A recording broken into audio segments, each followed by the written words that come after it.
Hello all, welcome to Tally CA connect. नमस्कार। So last week हमारे नया product launch हुआ था एंड आई एम श्योर आप में से बहुत लोगों ने इवेंट को ज्वाइन किया होगा कि क्या नए फीचर्स आए हैं, कौन से काम आसान हो जाएंगे। एंड क्योंकि नया प्रोडक्ट है एंड धीरे धीरे यूज़ करना शुरू करेंगे तो आपको भी इंफॉर्मेशन चाहिएगी कि प्रैक्टिकली क्या इश्यूज आ रहे हैं या फिर कौन सी चीज़ें इजी हो पा रही है। सो हम ये सी कनेक्ट फोरम में सेशंस लेते रहेंगे। एंड क्योंकि लॉन्च कम्युनिकेशन इंग्लिश में थी सो फर्स्ट सेशन हमने सोचा कि हिंदी में लेना चाहिए। एंड क्योंकि हमारा प्रोडक्ट नया है एंड सो हमारे एक्सपर्ट आज के भी टैली सोल्यूशन से है। Please welcome Deepak Tiwari. So Deepak ji is from product excellence team, जो हमारे नए प्रोडक्ट को बहुत अच्छी तरीके से जानते हैं। उन्होंने बहुत सारी जगह बहुत जनों को दिखाई है, तो उनको जो भी पॉसिबल क्वेरीज आ सकती है वो डिस्कस करेंगे आज। प्रैक्टिकली दिखाएंगे आप कैसे यूज़ कर सकते हैं ताकि आप प्राइम बैंकिंग के सारे फीचर्स अच्छे से यूज़ कर सकते हैं। प्लस हमारे नए प्रोडक्ट में जो अभी नए H S N summary changes that B to B about and B to C separately showing, वो भी 6.0 सपोर्ट करता है। सो हम आज के सेशन में उसको भी कवर करेंगे। So thank you Deepak for taking out the time for R C connect forum. So you can take over. So सबसे एक रिक्वेस्ट करूंगी, आप क्वेश्चंस चैट में नहीं डाल के क्यूएनए में डालें so that we can make sure कि हम सारे ट्रैक कर सकें एंड सारे क्वेश्चंस की आंसर कर सकें। So thank you so much. Over to you Deepak. Okay so आप सभी का बहुत बहुत धन्यवाद। जैसा कोमल ने बताया कि आज का हमारा जो ऑब्जेक्टिव है वो ये जानना है कि जो रिलीज 6.0 जो टैली ने लॉन्च किया है उससे हम अपना डे टू डे जो वर्क है, एंड बेसिकली मैं थोड़ा प्रिसाइज अगर बात करूं तो बैंकिंग रिलेटेड जो टास्क है उसको हम कितना ज़्यादा ऑप्टिमाइज कर सकते हैं। जो काम करने में हमें शायद पहले ज़्यादा समय लगता था वो हम और कितनी जल्दी और कितना एक्यूरेटली कर सकते हैं। ठीक है। और इसके साथ साथ एक, जैसा कोमल ने बताया आपको, कि जीएसटी को लेकर जो एक रीसेंट अपडेट आई है कुछ दिन पहले नोटिफाई किया गया है कि जो एचएसएन इम्प्लीमेंटेशन का फेज 3 है, क्योंकि फेज 1 फेज 2 हम सब ने देखा है, अभी फेज 3 स्टार्ट होने वाला है जिसके अंदर आपको R1 में, एंड आई थिंक जब अप्रैल का रिटर्न आप भरोगे मई के अंदर, तो वहां पर आपको अपनी R1 के अंदर B2B एंड B2C एचएसएन, जो आप एचएसएन समरी देते हैं उसमें आपको B2B एंड B2C की डिटेल्स को अलग अलग देना होगा। तो ये दोनों चीजें कैसे रिलीज 6 में की जा सकती हैं, इसको आज हम देखते हैं। सो पहले हम फोकस करेंगे अपना बैंकिंग को लेकर। सो बैंकिंग में हम प्रोडक्ट को 4 मेजर हाइलाइट्स में देखेंगे, जिसमें पहली हाइलाइट्स मैं आपको दिखाने जा रहा हूँ। यूज केस क्या होता है, कई बार हम सभी अकाउंट्स देखते हैं तो हमें पता है कि हमारे पास दो मेजर क्राइटेरिया होता है या दो मेजर सिचुएशंस होती है जहाँ पे हमारे पास डेटा हमें मिलता है। एक होता है जहाँ पे क्लाइंट ने सिर्फ अपना रेगुलर परचेज सेल चढ़ा रखा है, कुछ बेसिक वाउचर्स पोस्टिंग करी रखी है, लेकिन उसके पास जब हमारे पास डेटा आया तो उसमें बैंक के ट्रांजैक्शन, पेमेंट रिसीट, ये चीज़ें नहीं थी। वो करने के लिए हमें क्या मिलता है, बैंक स्टेटमेंट मिलता है। तो हम उसका बैंक स्टेटमेंट से एंट्री करते हैं और साथ साथ हम उसको रिको भी करते हैं। दूसरा है जहाँ पे डेटा ऑलरेडी हमारे पास होता है, क्लाइंट ने सारी एंट्री करके हमें दी हुई है। I think few, okay, sound is having echo. ये सभी के साथ हो रहा है क्या ऐसा, audio problem? No, the sound is clear at my okay end. Okay okay, fine. तो सर प्लीज आप एक बार लॉग आउट करके लॉग इन कर सकते हैं इफ अगर आपको साउंड का कुछ इशू आ रहा है तो। ओके। सो दूसरा यूज केस होता है जहां पे आपको डेटा भी मिलता है और बैंक स्टेटमेंट भी मिलती है, और आपको बैंक स्टेटमेंट से रिको कराना होता है। कुछ ट्रांजेक्शन ऐसी हो सकती है जहां पे डेटा अनअवेलेबल हो, जैसे कि बैंक चार्जेस हो गया, इसके अलावा इंटरेस्ट हो गया, कोई अननोटिस्ड पेमेंट या रिसीट्स है जो आप ओवरलुक कर गए, जिन्हें जिसके बारे में आपको पता नहीं था। तो ये कुछ एक ट्रांजेक्शन होती हैं जिनके बारे में हमें बाद में ध्यान रखना होता है और उसका हमें वाउचर एंट्री करना होता है। तो आज के सिनेरियो में आप पहले पहले अगर यूज केस की बात करें जहां पे डेटा पेमेंट रिसीट का है ही नहीं और हमें बैंक स्टेटमेंट से एंट्री करनी है, तो एक जो ट्रेडिशनल अप्रोच है वो ये है कि हम क्लाइंट से पीडीएफ मंगाएंगे, उसका प्रिंट आउट निकालेंगे और फिर पीडीएफ को देख के हम डेटा एंट्री कर लेंगे। दूसरा है कि हमने क्लाइंट से पीडीएफ मंगाया, उसको उसको एक्सेल में कन्वर्ट किया और एक्सेल के बेस पे हमने जो है एक्सेल इंपोर्ट करके हमने टैली में डेटा एंट्री कर लिया। उसका प्रोसेस क्या है कि उसमें आपको एक एक वाउचर में जाके ऑल्ट जे करना पड़ता है। ठीक है, अगेन अभी तक रिलीज 6.0 से पहले यही अप्रोच था हमारे पास कि हर एक ट्रांजेक्शन में ऑल्ट जे करना पड़ता था। दूसरा प्रॉब्लम इसमें और क्या होता है, मैं प्रॉब्लम नहीं कहूंगा लेकिन एक चैलेंज ये होता है कि लेट्स से अगर एक ही नेचर के मल्टीपल ट्रांजेक्शन है, लेट्स से हमने कोई एक स्पेसिफिक एक्सपेंस किया था, उसकी हमारे पास 10 एंट्रीज है, तो हमारे पास कोई ऐसा ऑप्शन नहीं है जिससे हम उसको बल्क में क्रिएट कर सके, यानी कि हमें अभी भी ऑल्ट जे करके वो 10 के 10 ट्रांजेक्शन एक एक करके हमें पोस्ट करने पड़ेंगे। तीसरा तरीका ये देखा गया मार्केट में ये है कि वो एक्सेल इंपोर्ट करते हैं, मतलब एक्सेल इंपोर्ट जो टैली के अंदर एक्सेल इंपोर्ट दिया गया पिछली रिलीजेस में, वो यूज कर रहे हैं, मैपिंग के थ्रू वो मैप कर रहे हैं। उसमें प्रॉब्लम क्या है, चैलेंज क्या है कि सबसे पहले सारा का सारा ट्रांजेक्शन वो सस्पेंस अकाउंट में इंपोर्ट करेंगे और फिर उसके बाद एक एक ट्रांजेक्शन ओपन करके उसको वो रेगुलराइज करेंगे। तो ये सारे वर्क अराउंड्स हैं जो आज मार्केट में, आज ऑफिसेस में हमें देखने को मिलते हैं, जो अकाउंटेंट्स या प्रोफेशनल्स ज़्यादातर यूज कर रहे हैं। अभी हम देखते हैं कि ये रिलीज 6.0 में कितना इजी हो गया है। तो उसके लिए सबसे पहले मैं आपको रिपोर्ट दिखाता हूँ। एक हमने नई रिपोर्ट दी है बैंकिंग को ध्यान में रखते हुए, which is called banking, and banking के अंदर बैंकिंग एक्टिविटी के नाम से। आप यहाँ पे देख सकते हो कि ये एक सेंट्रलाइज्ड रिपोर्ट है related to E payments and bank reconciliation. तो अगर आपके पास मल्टीपल बैंक अकाउंट्स हैं तो उन सभी बैंक अकाउंट्स की रिकंसिलेशन स्टेटस क्या है वो आपको एक ही स्क्रीन पर दिख जाएगी। अब अगर आप देखेंगे तो यहाँ पे कोटक बैंक अकाउंट के आगे कोई भी ट्रांजेक्शन नहीं है। तो इसके दो ही वजह हो सकती है, या तो जितने भी थे वो मैंने रिकंसाइल कर दिया, या अभी इसमें कोई ट्रांजेक्शन ही नहीं है। तो फिलहाल मैं इस पर एंटर करता हूँ, तो फिलहाल इसके अंदर अभी कोई भी ट्रांजेक्शन नहीं है। नाउ अब मैं इसमें एक अपनी बैंक स्टेटमेंट को इंपोर्ट करता हूँ, लेट्स से। ये मेरा कोटक का बैंक स्टेटमेंट है, ये मैंने इसमें इंपोर्ट कर लिया।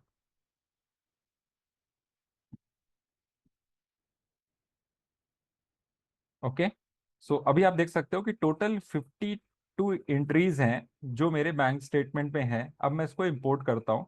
द मोमेंट मैंने इसको इंपोर्ट किया, टैली हमें बता रहा है कि न्यू एंट्रीज इंपोर्टेड सक्सेसफुली 52, यानी कि 52 एंट्रीज हैं जो आपके टैली में इंपोर्ट हुई है। इंपोर्ट इन द सेंस कि बैंक के ट्रांजेक्शन आपके टैली में आ गए हैं। आप यहाँ से बैंक रिकंसलेशन समरी पे जाइए, आपको बहुत क्लियरली दिखा रहा है कि ये जो 52 ट्रांजेक्शन है ये किस कैटेगरी के अंदर है। ये सारे के सारे आपके हैं अवेलेबल ओनली इन बैंक की कैटेगरी में।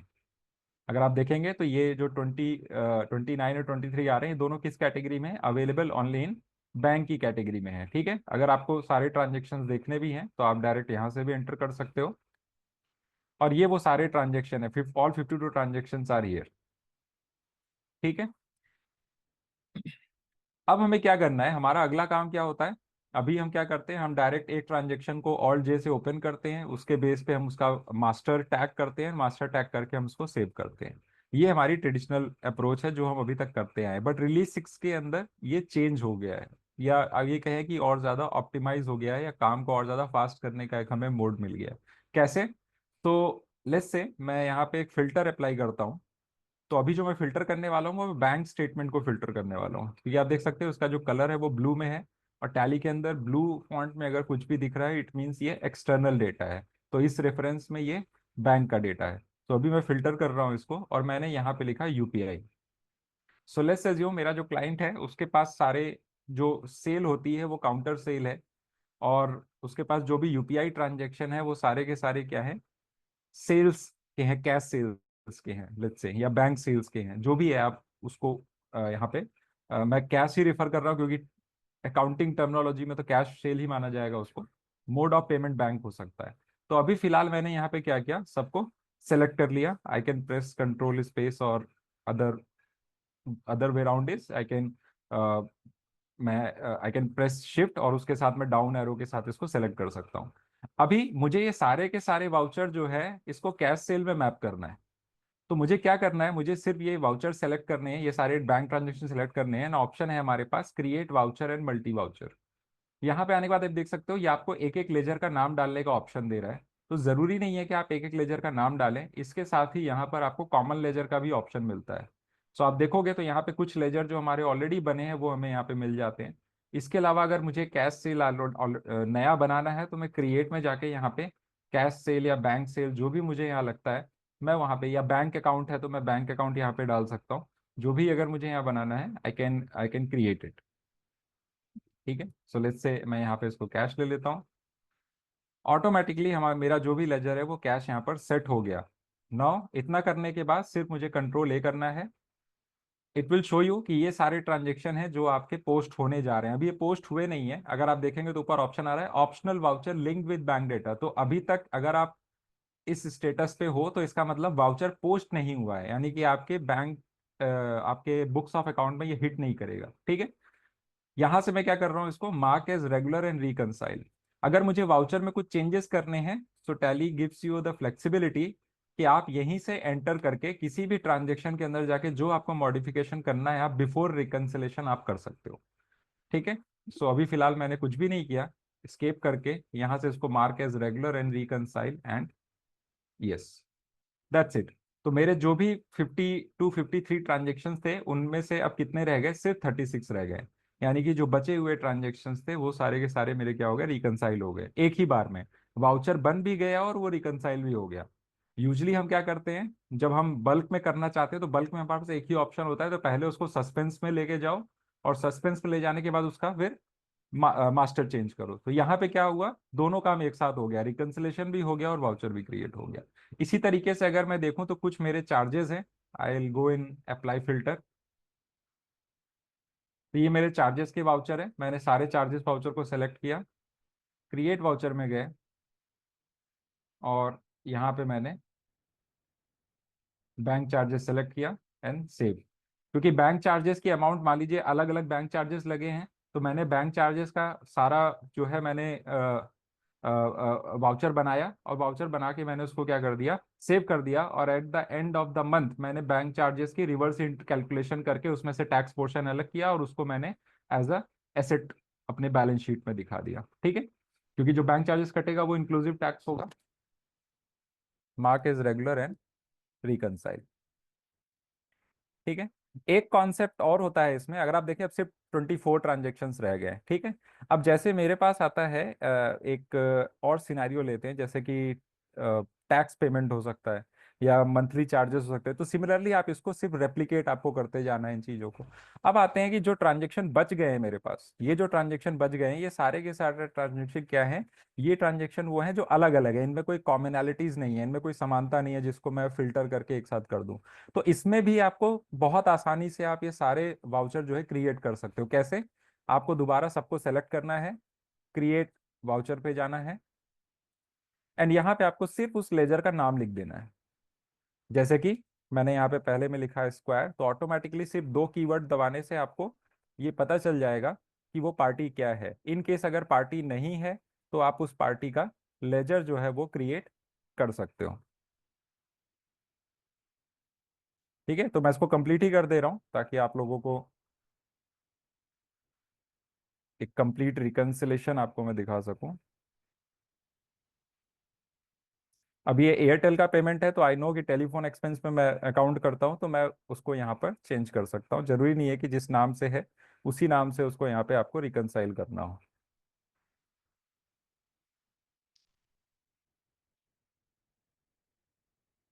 अब ये मंथली चार्जेस है तो टैक्स पेमेंट या जो भी है चार्जेस है तो बैंक चार्जेस में भी डाल सकते हैं इसको। ये टैक्स पेमेंट है तो इसको टैक्स पेमेंट में एंटर किया और ये हमारा पेमेंट है, हमने इसको पेमेंट में डाला एंड दैट्स इट, रिकनसाइल। सो हमारे जो भी 52 ट्रांजेक्शन्स थे वो 52 के 52 ट्रांजेक्शन यहाँ पे रिकनसाइल हो गए, बन भी गए और रिकनसाइल भी हो गए। ठीक है, अगर मुझे देखना है तो I can simply click on view reconciled और इस व्यू रिकनसाइल्ड के अंदर जाके आप देख सकते हो अक्टूबर महीने के वो 52 ट्रांजेक्शन आपको यहाँ पर दिखा रहा है काउंटर कि 52 ट्रांजेक्शन बन गए।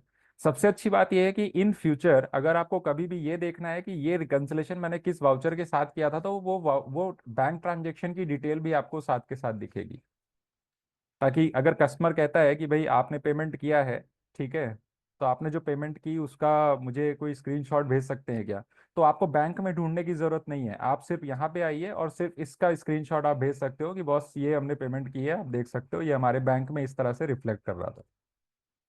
ठीक है, इसी तरीके से अगर इसमें और भी यूज केस हो सकते हैं, जैसे कि कई बार हमें कंसोलिडेट वाउचर अगर बनाना है। कंसोलिडेट वाउचर का मीन्स, मान लीजिए हमारे पास जैसे बैंक चार्जेस का हमने देखा कि बैंक चार्जेस हमारे पास कई सारे थे, अगर हमें बैंक चार्जेस का एक वाउचर क्रिएट करना है तो हम उसका भी सारे बैंक चार्जेस का एक वाउचर भी क्रिएट कर सकते हैं। ठीक है, इस तरीके से हमारा जो पहला अप्रोच है कि बैंक स्टेटमेंट से ही डायरेक्ट हम एंट्री जो है वो कर सकते हैं, और बिना किसी सस्पेंस अकाउंट बनाए, बिना किसी एक्सेल इंपोर्ट के डायरेक्ट आप बैंक स्टेटमेंट इंपोर्ट कीजिए। और ये जो बैंक स्टेटमेंट इंपोर्ट है, ये हमारा मोर देन 140 140 प्लस बैंक के साथ जो है हमारा सपोर्ट करता है। यानी कि जो भी आपका बैंक होगा, and I am damn sure कि वो टैली के अंदर सपोर्ट करेगा, आप उसको डायरेक्ट इंपोर्ट करिए। और इंपोर्ट करते ही जो है ये आपको इस तरह की फैसिलिटी देगा, जिसके बेस पे आप जो है ऑटोमेटिकली अपना रिकंसिलेशन स्टार्ट कर सकते हैं। अब हम आते हैं अपने दूसरे सिनेरियो पे, जहां पे हमारे पास डेटा भी है और बैंक स्टेटमेंट भी है। अब हमें उसको रिको करना है। ट्रांजेक्शन ऑलरेडी बने हुए हैं, मे भी हो सकता है कुछ ट्रांजेक्शन ऊपर नीचे हो, या कुछ ट्रांजेक्शन हो सकता है मिसमैच हो। जैसे कि एक केस ले लेते हैं, ये लेट्स से क्लाइंट जो है उसने अपने ऑफिस खर्चे के लिए let's say flight ticket book किया होगा। फ्लाइट टिकट बुक करते टाइम उसको खर्चा दिखाया 12,000, उसने डेटा एंट्री भी जो करी उसके अकाउंटेंट ने उसी से करी होगी, लेकिन जब बैंक से पैसा कटा तो वो कुछ चार्जेस के साथ कटा, यानी कि लेट्स से 12,024 रुपये हो गया वो। अब जब आप रिकंसिलेशन करोगे तो क्या होगा, कुछ वाउचर तो रिकंसाइल हो जाएंगे, कुछ चीजें डिफरेंसेस की वजह से रिकंसाइल नहीं होगी। जैसे कि हो सकता है इंस्ट्रूमेंट नंबर आपने पूरा ना डाला हो, यानी कि जो आपका क्लाइंट है उसका जो अकाउंटेंट है, या फिर आप जो क्लाइंट ने खुद अगर कुछ काम किया है तो उसने चेक नंबर के आगे 001234 था तो उसने सिर्फ 1234 ऐड कर दिया। उसने पूरा यूटीआर नंबर डालने के बजाय कुछ नंबर यूटीआर के डाल दिए, बाकी उसने नहीं डाला। अमाउंट में डिफरेंस हो सकता है। ठीक है। तो इस तरह के जो डिफरेंसेस हैं कई, इनसे जो है हमें काफी ज्यादा प्रॉब्लम होती है और बैंक रिकंसिलेशन थोड़ा सा टीडियस हो जाता है, यानी कि थोड़ा सा कठिन हो जाता है। तो किस तरीके से हम आपको बेसिक जो मैच हो रहा है वो तो बताएंगे ही, लेकिन उसके साथ साथ हम आपको ये भी बताएंगे कि टैली आपको ये भी बताएगा कि ये चीज इसके साथ मैच हो सकती है अगर ये डिफरेंसेस हम इग्नोर करें तो। यानी कि अगर ये इंस्ट्रूमेंट नंबर डिफरेंस है लेकिन इस डेट पे ये अमाउंट इसके साथ मैच कर रही है, तो हो सकता है कि ये इससे मैच कर जाए। सो लेट्स सी कि ये काम टैली जो है कैसे करेगा और किस तरह से आपकी मदद करेगा। इसके लिए मैं बैंक स्टेटमेंट फिर से इंपोर्ट कर रहा हूँ। सॉरी, ये मैंने एचडीएफसी का बैंक स्टेटमेंट लिया है यहाँ पे। इंपोर्ट, सो टोटल 23 ट्रांजेक्शन है। Let's import it. इंपोर्ट करने के बाद आप देख सकते हो कि न्यू एंट्रीज इंपोर्टेड सक्सेसफुली 23, जिसमें से एग्जैक्ट मैच कितना है, 13 है। यानी कि टोटल 23 एंट्रीज में से 13 एंट्रीज तो ऐसी हैं जिनके ऊपर मुझे कोई भी काम करने की जरूरत नहीं है, वो ऑटोमेटिकली मैच हो चुकी है। इसको देखने के लिए आप बैंक रिकंसिलेशन समरी पे जाओ, और बैंक रिकंसिलेशन समरी के अंदर आप देख सकते हो जो 48 जो अनरिकंसाइल्ड है, आप यहीं से जा सकते हो ड्रिल डाउन करके। अब आप देखिए वहां पे जो उसने 13 ट्रांजेक्शन बोला, वो उसने ये नहीं बोला कि रिकनसाइल्ड है, उसने बोला कि एग्जैक्ट मैच है। यानी कि टैली को ये कंफर्म है कि ये ट्रांजेक्शन इससे मैच कर सकता है, जबकि आप देखोगे डेट अलग अलग है। ठीक है, तो फिलहाल ये डेमो डेटा है, तो मे बी ये 6 डिजिट चेक हो सकता है, सीएलजी आगे लिखा हुआ है। ठीक है। तो इसमें क्या है कि ये डेट तो 3 तारीख की थी हमारे पास, चेक जो है क्लियर हुआ वो 6 तारीख को, जो वैल्यू डेट है वो 6 तारीख है। अमाउंट मैच कर रहा है, इंस्ट्रूमेंट नंबर मैच कर रहा है, इसलिए टैली आपको बता रहा है कि ये एग्जैक्ट मैच है। ठीक है। लेकिन अगर आप ये चाहते हो कि मुझे एग्जैक्ट मैच की रिपोर्ट ना दिखाए, क्योंकि यहां से आपको क्या करना पड़ेगा, ये अभी फिलहाल आपको एग्जैक्ट मैच दिखा रहा है, आपको सिर्फ इसको सेलेक्ट करना है, और सेलेक्ट करने के बाद यहां से रिकनसाइल पे क्लिक कर देना है। एक स्टेप है, वो किस लिए है, वो सिर्फ इसलिए है कि आप इसको देख के डबल श्योर हो जाओ कि हाँ ये रिकंसाइल सही किया है, दैट्स इट। अगर आपको पक्का यकीन है कि टैली ने रिकंसाइल किया है, सही ही है, तो आप क्या कर सकते हो, इस स्टेप को हटा भी सकते हो, उसकी सेटिंग हमने ऑलरेडी दी हुई है। ठीक है, तो वो सेटिंग आप यहां से डिसेबल कर दोगे, तो जब भी कोई एग्जैक्ट मैच मिलेगा तो उसको वो रिकंसाइल ही कंसीडर करेगा। आपको ये ऑप्शन यहाँ पे नहीं देगा कि आप इसको रिकंसाइल करो, वो ऑटोमेटिक रिकंसाइल मान लिया जाएगा। ठीक है। So what I do, I click on reconcile and that's it. तो आप देख सकते हैं अब मेरे पास सिर्फ 12 ट्रांजेक्शन है जो अवेलेबल इन बुक्स बचे हैं, और 10 ट्रांजेक्शन है जो अवेलेबल इन बैंक बचे हैं।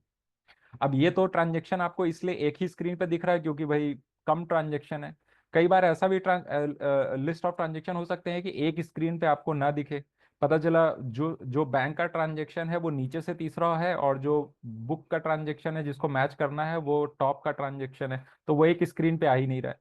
तो ऐसे केस में आप टैली की मदद भी ले सकते हो। तो लेट्स से आपको ये ट्रांजेक्शन रिकंसाइल करना है, ठीक है।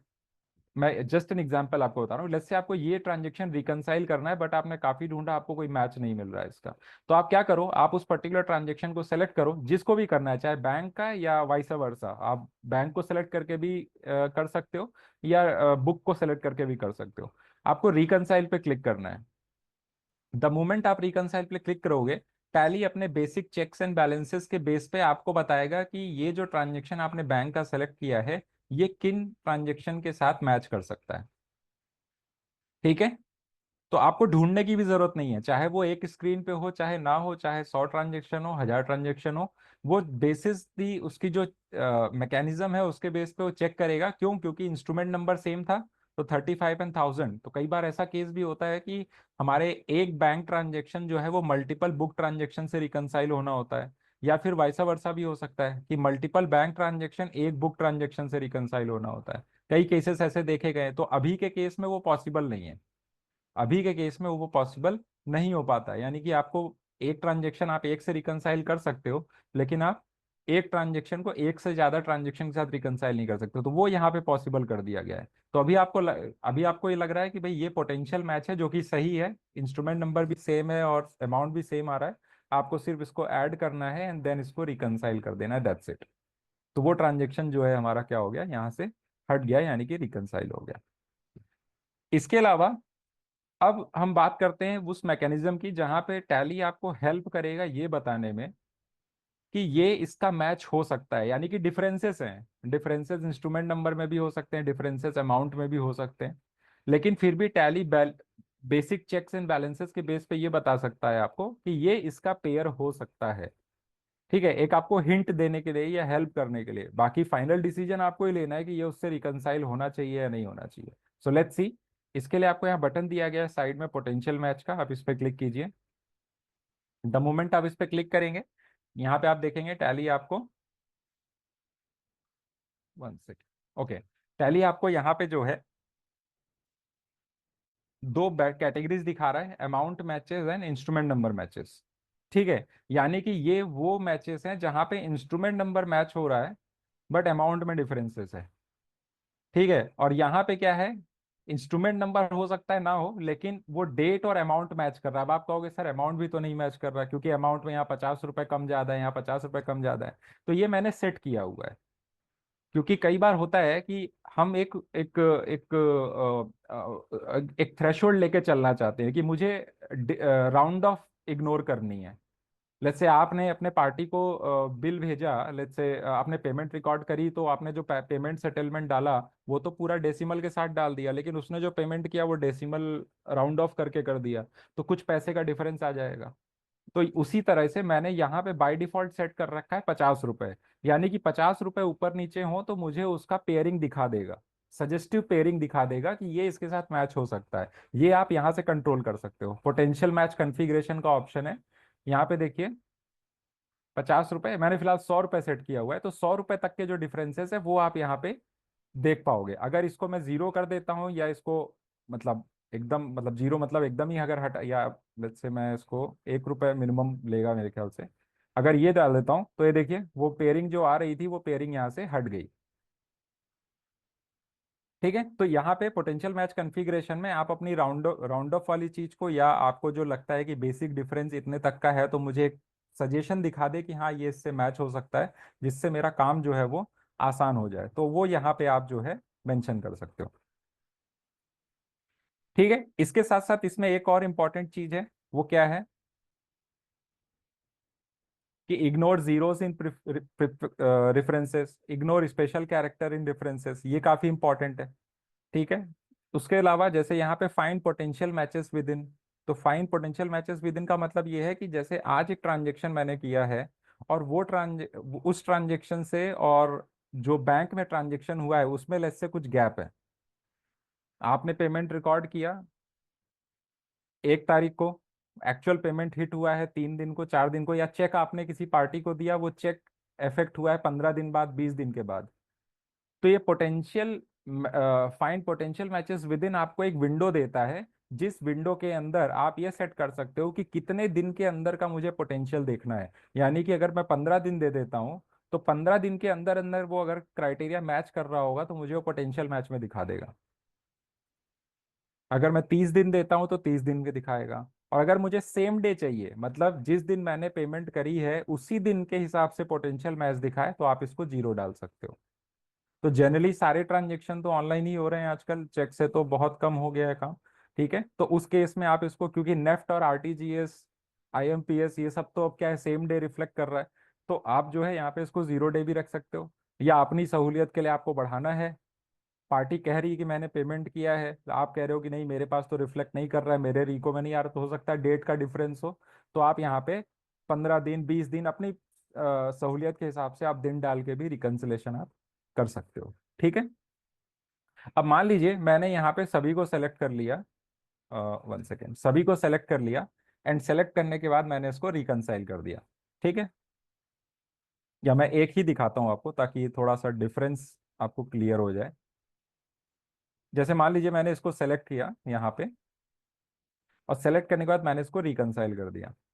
तो आप कहोगे सर ये रिकंसाइल कैसे हो गया, उसमें तो डिफरेंस था 50 रुपए का, तो रिकंसिलेशन तो नहीं होना चाहिए। तो बिल्कुल ऐसा ही टैली ने भी किया है। टैली ने उसको रिकंसाइल नहीं किया, आपने रिकंसाइल किया। ये मैंने इसलिए यूज केस आपको पर्पजली दिखाया कि ये गलती से भी हो सकता है। ठीक है, तो भाई आप चाह रहे हो रिकंसाइल करना, टैली आपकी चीज को कंप्लीट करेगा, लेकिन आपको फिर से वो रिपोर्ट में दिखाएगा कि साहब आपने जब ये रिकंसलेशन किया था तो यहाँ पे कुछ डिफरेंस रह गया था, जिसको वो कहाँ पे दिखाएगा, पार्शियली रिकंसाइल के अंदर दिखाएगा। और साथ में आपको डिफरेंस भी बता रहा है कि भाई ये 4,000 था या 3,950 था। तो जो केस मैंने शुरू में बताया था कि let's say flight ticket book हुई, उसमें 24 रुपए का डिफरेंस आ गया, तो अब आप क्या करोगे, बैंक के ट्रांजेक्शन को तो आप कुछ कर नहीं सकते, उसको तो हमें सही मानना पड़ेगा। तो यहाँ पे आप पेमेंट के ट्रांजेक्शन में जाके जो भी आपको चेंजेस करने, वो चेंजेस आप कर सकते हो।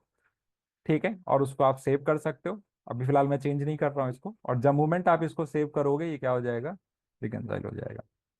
तो इस तरीके से अगर आपके पास डेटा नहीं है तो किस तरह से जो नया रिलीज 6.0 है आपको फास्ट डेटा एंट्री और एक्यूरेट डेटा एंट्री और रिकंसिलेशन में मदद कर रहा है। अगर डेटा भी है, बैंक स्टेटमेंट भी है, और आपको रिको करना है, तो किस तरीके से पहले तो वो सारे डेटा को मैच करके दिखा रहा है। और ऑन एन एवरेज हमने देखा है, जब हमने कस्टमर के साथ मार्केट में वॉइस ऑफ कस्टमर एक्टिविटी करी, तो ऑलमोस्ट हर कंपनी में हमें एक एवरेज ये मिला कि 70 to 80% ट्रांजेक्शन मैच करते हैं, basis upon the data entry proficiency, कि जो डेटा एंट्री कर रहा है वो कितना प्रोफिशिएंट है। सो 70-80% डेटा जो है वो रिकंसाइल हो जाता है, जो बचा होता है उसमें हमारा पोटेंशियल मैच जो है काफी हेल्प आपकी कर देगा। ठीक है, तो ये था दूसरा हाईलाइट जो रिलीज 6.0 का है। अब हम आते हैं अपनी तीसरी हाईलाइट के ऊपर। सो इस तीसरी हाईलाइट में हमने किस चीज को सॉल्व किया है। सो आई बिलीव कि जितने भी लोग यहाँ पर हैं, कुछ पार्ट टाइम अकाउंटेंट भी होंगे, अकाउंटेंट भी होंगे, सीएस भी होंगे, मे बी जो भी इस इनवाइट में आए हुए हैं मेजरली सीएस हैं। सो कई बार बल्क पेमेंट के टाइम पे, जैसे कि हमें कंपनी से कुछ पेमेंट करना है, तो आजकल सारी जो पेमेंट हो रही है वो ऑनलाइन हो रही है। ठीक है, डिजिटल पेमेंट ही हो रही है, कैश तो बहुत कम है जो बिजनेस में हो रहा है। ठीक है, स्पेशली B2B के केस में। तो उस केस में हमें जनरली क्या होता है, हमें कई बार बल्क पेमेंट भी करनी पड़ती है, दिन में 10-10, 12-12 पेमेंट करनी पड़ रही है। तो उस केस में क्या होता है, कई बार बल्क पेमेंट के लिए हमारे पास दो ही अप्रोचेस हैं। पहला अप्रोच तो ये है कि हम बैंक के पोर्टल पे जाएं, वहां पे एक पेमेंट इनिशिएट करें। अगर मेकर चेकर के फॉर्म में है, वहां पे लॉगिन है, तो मेकर बनाएगा, चेकर उसको अप्रूव करेगा, फिर वो फाइनली अप्रूव होगा, और जो वहां पे यूटीआर नंबर वगैरह जो भी जनरेट हुआ है उसको मैं अपने टैली के अंदर अपडेट करूंगा, ताकि जब रिकंसिलेशन करूं तो फिर वो काम जो है मुझे, वो रिकंसिलेशन मेरा काफ़ी इजी से हो जाए। दूसरा ये है कि बैंक आजकल जो है वो अपने टेम्पलेट देता है अपनी वेबसाइट पे। ठीक है, तो आप क्या करोगे, उसके टेम्पलेट को डाउनलोड करो। उसमें वो कॉलम्स देते हैं कई सारे, कि आप उसमें पार्टी का नाम, उसका अकाउंट नंबर, आईएफएस कोड, और ब्रांच कोड वगैरह वगैरह, अमाउंट आपका कैसे करना है, आपको नेफ्ट करना है, आरटीजीएस करना है, तो वो सारी चीजें आप उसमें फिल करते हैं, और फिल करके आप उसको बैंक के पोर्टल पे अपलोड करते हैं। तो ये क्या है, एक तरह से डुप्लीकेशन ऑफ वर्क है, क्योंकि ये सारी चीजें टैली में ऑलरेडी होती हैं। टैली में ऑप्शन होता है जहाँ पे आप अपने क्लाइंट जो है वो अपनी पार्टी का ये सारा डिटेल फिल कर सकता है। ठीक है, तो एक तरह से डुप्लीकेशन होता है। और दूसरा एक ये भी डर होता है कि कहीं कुछ गड़बड़ ना हो जाए, क्योंकि अकाउंट नंबर है, काफी सेंसिटिव इंफॉर्मेशन है। ठीक है, और अकाउंट नंबर 8 डिजिट से लेकर 12 डिजिट 14 डिजिट तक का भी हो सकता है। तो वो सारी चीज़ें सही होनी चाहिए, और सिर्फ अकाउंट नंबर ही नहीं, अमाउंट भी सही होना चाहिए, मोड ऑफ पेमेंट सही होना चाहिए, उसका आईएफएस कोड सही होना चाहिए। तो ये सारी चीज़ें भी ध्यान में रखनी पड़ती हैं। इतना करने का फायदा क्या है कि सिर्फ आप बल्क पेमेंट कर सको। तो इसका वर्क अराउंड क्या हमने दिया रिलीज 6 में, या वर्क अराउंड नहीं कहूंगा, मैं कहूंगा इसका सोल्यूशन क्या दिया रिलीज 6.0 में हमने, कि हम, और ये पहले से है, मतलब रिलीज 6.0 में हम इसको रीआइट्रेट कर रहे हैं एक तरीके से। इसलिए क्योंकि हम चाहते हैं कि ये चीजें जितने ज्यादा से ज्यादा लोगों तक पहुंचे, उससे उनका ही फायदा होगा, और इसका डबल फायदा होगा। अभी आप देखिएगा, जैसे फर्स्ट हाईलाइट में मैंने दिखाया था कि ट्रांजेक्शन भी बन गया और रिकंसिलेशन भी हो गया, उसी तरीके से ये जो चीज अभी आप देखेंगे उसमें भी आपका दो फायदा होगा। तो मैं बताता हूँ कैसे। ठीक है, सो अभी मान लीजिए मैंने कई सारे पेमेंट रिकॉर्ड कर लिए, अब उसका पेमेंट मुझे अपने बैंक के थ्रू प्रोसेस करना है। तो उसके लिए आप क्या करोगे, आप एक्सचेंज में चले जाओ। एक्सचेंज में हमने एक बटन यहाँ पे दी है, सेंड पेमेंट का ऑप्शन दिया है। आप सेंड पेमेंट पे जाओ। सेंड पेमेंट में आप देखेंगे जिस भी बैंक का आपने पेमेंट्स करी होंगी, वो सारी यहाँ पे हाईलाइट होंगी। जैसे अभी 6 पेमेंट है एचडीएफसी की, जिनका पेमेंट मुझे करना है। मैं एक बार इसको बैंकिंग एक्टिविटी के रिपोर्ट में भी दिखा देता हूँ। तो let's go in banking activity, और यहाँ पे आप देखेंगे एचडीएफसी की 6 ट्रांजेक्शन जो है वो मुझे दिख रही है pending for sending to bank. ठीक है, और सेंड टू बैंक अनरिकंसाइल्ड के अंदर 6 दिख रही है। ठीक है, तो 6 ट्रांजेक्शन यहाँ है, और 6 है जो इन प्रोग्रेस दिखा रहा है। अभी हम समझेंगे कि इन प्रोग्रेस क्या है। सो ये जो ready for sending to bank है, ये वही 6 ट्रांजेक्शन है जो मैंने आपको पहले दिखाई थी। ठीक है, सो इसका आसान तरीका यही है जो मैंने बताया आपको, एक्सचेंज, सेंड पेमेंट। तो ये 6 ट्रांजेक्शन मुझे यहाँ पे मिल गई। अब जिस भी ट्रांजेक्शन को आपको प्रोसेस करना है, आप सेलेक्ट करते जाइए। द मोमेंट आप सेलेक्ट करोगे, नीचे इसका टोटल आपको मिलता जाएगा कि टोटल जो पेमेंट आप इनिशिएट करने जा रहे हो वो 68,300 की है। ठीक है, अगर आपको सारी ही करनी है तो आप सारी सेलेक्ट कर लीजिए एंड इसको एक्सपोर्ट कर लीजिए। द मोमेंट आप इसको एक्सपोर्ट करोगे, ये बेसिस दी बैंक नेम जो आपने लेजर में डालो, जैसे एचडीएफसी है तो लेजर बनाते वक्त आप बैंक का नाम सेलेक्ट करते हो, लिस्ट आती है उसके अंदर बैंक का नाम सेलेक्ट करते हो। तो जो बैंक का नाम आप सेलेक्ट करेंगे, टैली को पता है कि वो बैंक किस फॉर्मेट में फाइल एक्सेप्ट करता है। वो एक्सेल में करता है, या टेक्स्ट फाइल करता है, या कोई और XYZ फाइल है उसमें सपोर्ट करता है। तो बेसिस दैट वो फाइल को एक्सपोर्ट कर लेगा। So let let me export this. सो ये हमने इसको एक्सपोर्ट कर दिया, एंड अब इसको देखते हैं। तो यहाँ पर अगर हम देखें, 16 तारीख ये रहे 3:33 पे। तो let me try to open this in notepad. So अगर आप देखें तो ये सारी डिटेल यहाँ पर इस फाइल में आ गई है। ठीक है, उसका अकाउंट नंबर, पार्टी का नाम, ठीक है, उसके बाद उसका आईएफएस कोड, कौन सा बैंक है। ठीक है, साथ में ये आर और एन जो लिखे हैं, ये एनईएफटी और आरटीजीएस का डिनोमिनेशन है। ठीक है, मतलब ये बता रहा है बेसिकली कि डिनोट कर रहा है उसको, ठीक है, कि ये एनएफटी है और आरटीजीएस है। तो ये सारी डिटेल यहाँ पर है। अब आपको क्या करना है, इस फाइल को ले जाके अपने पोर्टल पे अपलोड कर देना है। अगर ये फैसिलिटी आपके बैंक में नहीं है, जिस बैंक पे आप काम कर रहे हैं, तो आप अपने रिलेशनशिप मैनेजर से बात कर सकते हैं। वो आपकी मदद करेगा उस पर्टिकुलर प्रोसेस को एक्टिवेट करने में, उस पर्टिकुलर फीचर को एक्टिवेट करने में। एंड आपको सिर्फ यहाँ से फाइल लेके इसको अपलोड कर देना है। अब इसका फायदा क्या है कि कोई भी चीज़ आपको मैनुअल टेम्पलेट में नहीं डालनी है, जिससे दो काम है, एक तो समय आपका बच रहा है, और दूसरा कोई गलती के चांसेस नहीं है। ठीक है, क्योंकि टैली में एक बार आपने वेरीफाई कर लिया अकाउंट नंबर, अब हर बार वही एक्सपोर्ट होगा। इन केस अगर आप डेटा एंट्री के टाइम पे गलती से अकाउंट ऊपर नीचे चला गया, कुछ हो गया, तो इसके अंदर एक वैलिडेशन मैकेनिज्म भी है कि वो चेक करेगा कि जो लेजर में आपने अकाउंट नंबर डाला है वही आपके ट्रांजेक्शन में है या नहीं। या अगर कोई मैंडेटरी इन्फॉर्मेशन मिसिंग है, जैसे आईएफएस कोड नहीं है, तो आपको बताएगा कि ये ट्रांजेक्शन अभी सेंड नहीं हो सकता, पहले आप ये प्रॉब्लम्स जो हैं इनको आप रिजॉल्व करिए। इसका अकाउंट नंबर डिफरेंस आ रहा है, इसका जो है आईएफएस कोड मिसिंग है, वो सारी चीजें आप जब ओके करेंगे, then it will ask you to send it to the bank. अब जब ये बैंक में अपलोड हो गया, तो बैंक आपको एक फाइल देगा जिसको हम कहते हैं इधर इंटरमीडिएट फाइल या फिर रिवर्स फाइल।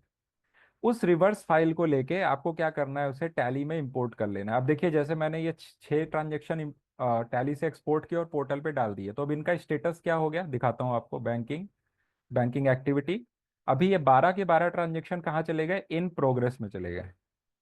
ठीक है, आप इस पर एंटर करोगे तो आपको दिखेगा ये रेफरेंस नंबर दिख रहा है जो टैली ने जनरेट किया है, that's a tally generated reference number. और बाकी सारे स्टेटस आप देखेंगे क्या आ रहा है, एक्सपोर्टेड आ रहा है। ठीक है, अब जब बैंक थोड़ी देर बाद जब सारे पेमेंट को प्रोसेस कर लेगा तो आपको वो क्या देगा, इंटरमीडिएट फाइल देगा, रिवर्स फाइल देगा। उस रिवर्स फाइल को लेके आपको टैली में क्या कर लेना है, इंपोर्ट कर लेना है। तो let me show you that thing also. तो यहाँ पे आप देखेंगे तो ये 3 क्या है, इन प्रोग्रेस है। ठीक है, 3 जो है इन प्रोग्रेस दिखा रहा है।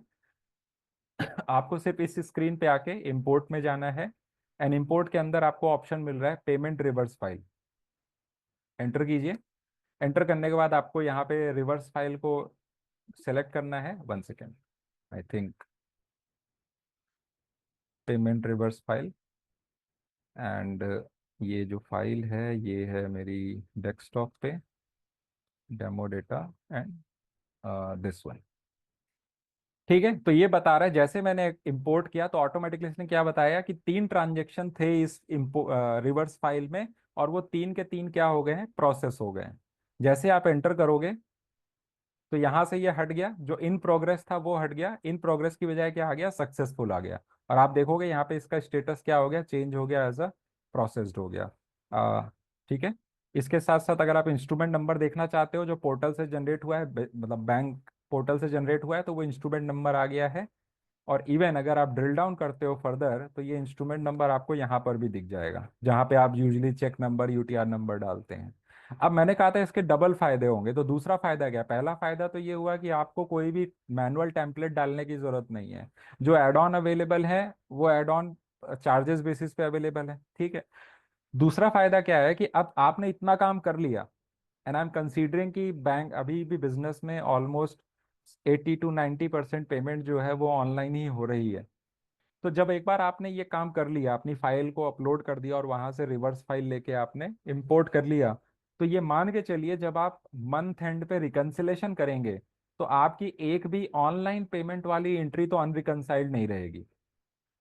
यानी कि आपकी जो ऑनलाइन पेमेंट वाली एंट्रीज हैं वो सारी की सारी रिकंसाइल्ड ही होंगी, क्योंकि आपने ऑलरेडी उसका इंस्ट्रूमेंट नंबर फिल कर दिया है। तो इंस्ट्रूमेंट नंबर की मिसमैच आएगी नहीं, और अमाउंट ऑलरेडी पहले से ही कंफर्म है क्योंकि उसी से आपने फाइल जनरेट करी हुई है।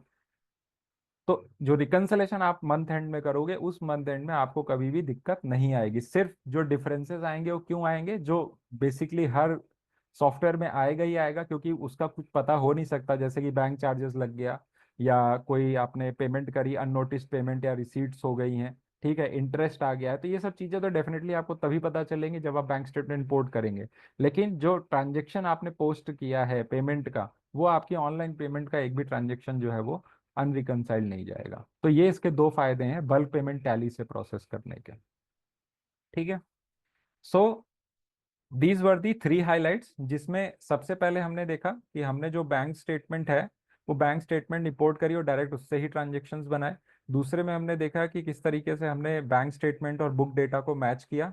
मैच करने के बाद जो बचे उसमें हमने पोटेंशियल मैच का ऑप्शन यूज करके हमने बाकी बचे हुए ट्रांजेक्शन्स को रिकंसाइल किया। उसमें भी हमारे पास ऑप्शन था कि हम एक थ्रेशोल्ड सेट कर सकते हैं कि कितने अमाउंट तक का डिफरेंस हमें इग्नोर करना है या उसका मैच देखना है, या कितने दिन, कितने डेज के पीरियड में मुझे उसका मैच देखना है। तीसरा हमने देखा कि टैली से ही हम डायरेक्ट कैसे बल्क पेमेंट इनिशिएट कर सकते हैं। फायदा इसका क्या है कि हमें कोई टेम्पलेट मैनुअली नहीं भरना, जिससे कि एरर नहीं होगा, टाइम बचेगा। और दूसरा इसका फायदा ये है कि जब आप रिवर्स फाइल को इंपोर्ट करेंगे तो ऑटोमेटिकली आपके इंस्ट्रूमेंट नंबर अपडेट हो जाएंगे। तो मंथ एंड में या जब भी आपकी फ्रीक्वेंसी है, जैसा आप अपना बैंक रिको करते हैं, जब भी आप बैंक रिको करेंगे तो आपका सारा का सारा जो ऑनलाइन पेमेंट ट्रांजेक्शन है वो सारे क्या हो जाएंगे, रिकनसाइल हो जाएंगे। अब हम आते हैं कनेक्टेड बैंकिंग की चौथी हाईलाइट पे। तो मैं देख रहा हूँ कि काफी लोग क्वेश्चंस पोस्ट कर रहे हैं, so please keep posting. Session को क्लोज करने से पहले हम कोशिश करेंगे सारे क्वेश्चंस का जो है वो आंसर्स करने की। और जो अगर इन केस अगर नहीं हो कर पाते हैं तो definitely we will get back to you, और विल मतलब will post the try to reply on the query one to one. So the fourth highlight is about the connected banking. So अभी हमने जो जो पेन, जो हमारा banks activity का जो देखा जाए, जो हमने मेन था हमारा पहला दो में था, वो बैंक स्टेटमेंट था जहां पे हमने ट्रांजेक्शन बनाए और रिकंसलेशन किए। और यूजली जो कनेक्टेड बैंकिंग हम देने वाले हैं, वो कनेक्टेड बैंकिंग के अंदर अभी फर्स्ट फेज में, मतलब जो हम सॉल्व कर रहे हैं वो यही सॉल्व कर रहे हैं कि एटलीस्ट आपको, या बीइंग एन अकाउंट प्रोफेशनल और being a business owner, let's say आपका बिजनेस है, आप बिजनेस ओनर भी हो, तो कैश की अवेलेबिलिटी, यानी कि real time cash balances, when I am saying cash, I am talking about the cash in your bank account. So cash की जो अवेलेबिलिटी है आपके पास, हार्ड कैश और बैंक, तो वो दोनों आपको पता होना जरूरी है। For what? For better decision making, ताकि आपको पेमेंट करना है या रोकना है वो आपको पता हो। ठीक है, आपको कोई एसेट एक्वायर करनी है उसके बारे में आपको पता हो, आपको कोई फ्यूचर प्लानिंग करनी है आपको उसका पता हो। आपको अगर प्रॉपर अपना कैश फ्लो नहीं पता होगा या प्रॉपर अकाउंट बैलेंस नहीं पता होगा तो डेफिनेटली ये सारे काम आप नहीं कर सकते। कि पता चला आपके बुक्स में तो दिखा रहा है 4 लाख का बैलेंस, लेकिन आपके एक्चुअल अकाउंट में सिर्फ 2 लाख है। क्यों? क्योंकि आपकी कुछ डेटा एंट्री बची हुई है और कुछ आपके जो ट्रांजेक्शन है वो अनरिकंसाइल्ड स्टेट में पड़े हैं, तो आपको एग्जैक्ट ओवरव्यू ही नहीं पता चल रहा है, तो आपको लाइव बैलेंस भी पता नहीं चलेगा। और दूसरा क्या होता है, जब हम बीइंग एन अकाउंटिंग प्रोफेशनल, जब हम काम कर रहे होते हैं सिस्टम पे ना, तो हमारे लिए मोबाइल पे एक मैसेज भी चेक कर पाना डिस्ट्रैक्शन होता है ना। और इसीलिए आई आई आई एम एज्यूमिंग कि जितने भी प्रोफेशनल्स अभी ज्वाइन हुए हैं वो सब कहीं ना कहीं व्हाट्सअप अपने डेस्कटॉप पे या लैपटॉप पे ही लॉग इन करके रखते होंगे, क्योंकि उनके लिए ऑल टैप करके चेक कर पाना ज़्यादा इजी हो सकता है, बजाय मोबाइल ओपन अनलॉक करना, फिर उसमें व्हाट्सअप खोलना, मैसेज चेक करना एंड ऑल। ठीक है, तो पहला तो ईज ऑफ एक्सेस और दूसरा ईज ऑफ डिसीजन मेकिंग, इन दो पॉइंट्स को ध्यान में रखते हुए हमने चौथी हाईलाइट जो है वो प्रोडक्ट के अंदर दी है, जिसके अंदर हम कनेक्टेड बैंकिंग को इंट्रोड्यूस कर रहे हैं। तो फिलहाल इन द फर्स्ट फेज, यानी कि ये जो रिलीज 6 आया है ये कनेक्टेड बैंकिंग का फर्स्ट फेज है। इसके अंदर हम दो बैंक्स के साथ स्टार्ट कर रहे हैं। पहला एक्सिस बैंक और दूसरा कोटक बैंक। तो आप में से जो भी जो सेशन ज्वाइन कर रहे हैं, करे हुए हैं, उनमें से अगर किसी के पास भी एक्सिस बैंक या कोटक बैंक है और वो चाहते हैं कि जो अब हाईलाइट में दिखाने वाला हूँ वो उनके ऑफिस प्लेस पे भी यूज हो, तो उसके लिए आप चाहें तो आप हमें भी कांटेक्ट कर सकते हैं, या आप पार्टनर को भी, जो टैली पार्टनर है, आप उनको अप्रोच कर सकते हैं। सो लेट्स सी कि वो क्या है। तो सबसे पहला चीज तो ये है कि हम एक्सिस और कोटक में हम दे क्या रहे हैं। तो एक्सिस और कोटक बैंक अकाउंट होल्डर जो है उनको रिलीज 6.0 में क्या बेनिफिट मिलेगा? पहला बेनिफिट ये मिलेगा कि वो अपना बैंक बैलेंस, मतलब लाइव बैलेंस वो है, वो टैली में ही चेक कर पाएंगे। उसको चेक करने के लिए उनको किसी बैंक की वेबसाइट पे या मोबाइल ऐप खोलने की जरूरत नहीं पड़ेगी। ठीक है, पहला चीज ये। दूसरा जो हम चीज दे रहे हैं वो ये है कि टैली से ही डायरेक्ट वो अपनी बैंक स्टेटमेंट को भी फेच कर सकते हैं। सो लेट्स से अगर कोई आपको पार्टी कहती है कि हमने पेमेंट कर दिया है, तो उसके लिए आपको बैंक का लॉगिन मांगने की या अपने जो बिजनेस ओनर है उससे पूछने की जरूरत नहीं है कि भाई ये पर्टिकुलर पेमेंट इस पार्टी का होना था, वो हुआ या नहीं हुआ। ठीक है, आप खुद अपने सिस्टम पे टैली में बैठे बैठे आप bank statement, live bank statement, यानी कि उधर पेमेंट आया, आपके स्टेटमेंट को हिट किया, automatically next fraction of second आप यहाँ पे रिफ्रेश करोगे, आपको वो चीजें टैली के अंदर दिख जाएंगी। और क्योंकि टैली के अंदर वो स्टेटमेंट आ जाएगा, तो जैसा मैंने दिखाया सबसे पहले, आप सेलेक्ट करके क्रिएट वाउचर करो, ऑटोमेटिकली वहीं से वाउचर भी बन जाएगा और डायरेक्ट वो रिकंसाइल भी हो जाएगा। ठीक है, so let's start this fourth highlight. तो इसके लिए आपको एक्सचेंज में जाना होगा। एक्सचेंज के अंदर ऑप्शन है यहाँ पे ऑल बैंकिंग ऑप्शन, यहाँ पे लॉगिन लॉगआउट का ऑप्शन है। सबसे पहले आपको कनेक्टेड बैंकिंग के अंदर लॉगिन करना पड़ेगा। तो लॉगिन के टाइम पे आप यहाँ पे सबसे पहले आई वुड सजेस्ट कि आप अपना एडमिन का नंबर डालिए, एडमिन की ईमेल आईडी डालिए। बेसिकली एडमिन आईडी कौन सी आईडी है जिसके थ्रू आप लाइसेंस सरेंडर या एक्टिवेट करते हैं। ठीक है, तो आप यहाँ पे वो आईडी डाल सकते हैं। आईडी डालने के बाद आप यहाँ पे उसका tally.net पासवर्ड डालिए। tally.net पासवर्ड डालने के बाद यहाँ पे आपको ये एक छोटा सा ऑनबोर्डिंग फॉर्म है बेसिकली, है ना, तो इसको आपको फिल करना होगा। सो लेट्स से मैं यहाँ पे अपना मोबाइल नंबर डाल रहा हूँ। Then term and condition basically आपको पढ़ना चाहिए, पर फिलहाल अभी सेशन के लिए मैं इसको यहाँ पे नो कर रहा हूँ। एंड फाइनल मैं अपना सबमिशन दे रहा हूँ कि yes I agree to the term and condition and privacy policy, and yes it will send you an OTP. आप उस ओटीपी के एंटर करिए। एंटर करने के बाद आपका दूसरा स्टेप चालू हुआ, यानी कि पहला स्टेप तो ये है कि मैंने कनेक्टेड बैंकिंग के अंदर लॉगिन कर लिया है, ठीक है। लेकिन लॉगिन कर लेने भर से काम नहीं होगा, आपको इसके साथ अपना अकाउंट भी लिंक करना पड़ेगा। अकाउंट इन द सेंस कि आपने एक लॉगिन बना लिया टैली के अंदर, कनेक्टेड बैंकिंग का लॉगिन। अब उससे आप चाहें तो अकाउंट को लिंक कर सकते हैं, यानी कि आप उससे एक ही आईडी से आप चाहें तो एक्सेस को भी लिंक कर सकते हैं। एक ही आईडी से आप चाहें तो कोटेक को भी लिंक कर सकते हैं, या आगे और भी जो बैंक्स आएंगे, क्योंकि हम बहुत एग्रेसिवली जो है बैंक को ऑनबोर्ड कर रहे हैं। तो धीरे आप देखेंगे कि नियर फ्यूचर में और भी बैंक जो है इसके साथ ऑनबोर्ड होंगे। तो फिलहाल सिर्फ लॉगिन कर लेने से काम नहीं चलेगा, आपको यहाँ पे बैंक कनेक्शन भी बनाना पड़ेगा। अब दूसरी एस्पेक्ट की बात करें जो है सिक्योरिटी। सो वी नो कि हम आपके बैंकिंग डेटा को आपको दिखा रहे हैं, ठीक है। अकाउंट आपका स्टेटमेंट दिखा रहे हैं, आपका लाइव बैलेंस दिखा रहे हैं। सो वी नो कि the all these are very crucial information, very sensitive information. So हम यहाँ पे सबसे पहले तो सिक्योर एपीआई यूज कर रहे हैं। दूसरा, अभी आपने देखा होगा एट एवरी पॉइंट जहाँ पे भी रिक्वायरमेंट है हम वहाँ पे ओटीपी वेरिफिकेशन दे रहे हैं, ताकि जो जेन्युइन पर्सन है सिर्फ वही उसको एक्सेस कर पाए। दूसरा, यहाँ पे टू स्टेप वेरिफिकेशन भी आप कह सकते हो। पहला तो वेरिफिकेशन ये है कि हमने एडमिन की आईडी और उसकी पासवर्ड से लॉगिन किया और ओटीपी से वेरीफाई किया। दूसरा ये है कि जब आप बैंक कनेक्शन बनाओगे, तो दूसरा सिक्योरिटी चेक क्या है कि जब आप बैंक कनेक्शन क्रिएट करोगे तो न्यू कनेक्शन में जाके आप यहाँ पे सेलेक्ट करोगे एक्सिस या कोटेक्स। सो लेट्स से मैंने एक्सिस सेलेक्ट किया। तो एक्सिस में भी आपको बता रहा है कि पहली बात तो लॉगिन का प्रोसीजर क्या है पूरा वो, और साथ में किस किस तरह के अकाउंट जो है एक्सिस बैंक के वो इसमें सपोर्टेड है, ठीक है। फाइनली आप कनेक्ट पे क्लिक करोगे। कनेक्ट पे क्लिक करते ही ये आपको बैंक के पेज पर ले जाएगा।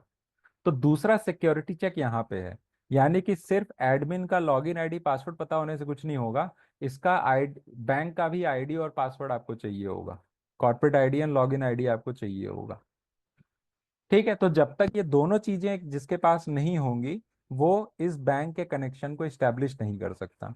अगर आपने मेकर या चेकर की राइट दी हुई है, ठीक है, तो वो मेकर और चेकर की राइट से ही एक्सेसिबिलिटी उसको दी जाएगी। तो बैंक की सिक्योर्ड एपीआई के थ्रू हम इंटीग्रेशन इसके अंदर दे रहे हैं, तो सिक्योरिटी से कोई कॉम्प्रोमाइज नहीं है। It is 100% reliable and secure integration, ठीक है। द मोमेंट आप यहाँ पे सारी प्रोसीजर कंप्लीट करोगे आपको मैसेज दिखाएगा कि फाइनली आपका जो बैंक कनेक्शन है वो सक्सेसफुल हो गया है। आपको क्या करना है, आपको टैली पे आना है, और टैली में आने के बाद आपको सिर्फ रिफ्रेश स्टेटस पे क्लिक करना है। द मोमेंट आप रिफ्रेश स्टेटस पे क्लिक करोगे ये आपको मैसेज देगा the connection with the bank is successful, bank name ये है, कनेक्शन आईडी ये। तो फिलहाल हमने डेमो के लिए दो डमी कनेक्शन यहाँ पे बनाए हुए हैं, बट एक्चुअल एक्सपीरियंस यही होने वाला है। द मोमेंट आप बैंक को कनेक्ट करोगे यहाँ पे आपको बैंक का नाम, कनेक्शन आईडी, कनेक्शन सब कुछ दिखाएगा।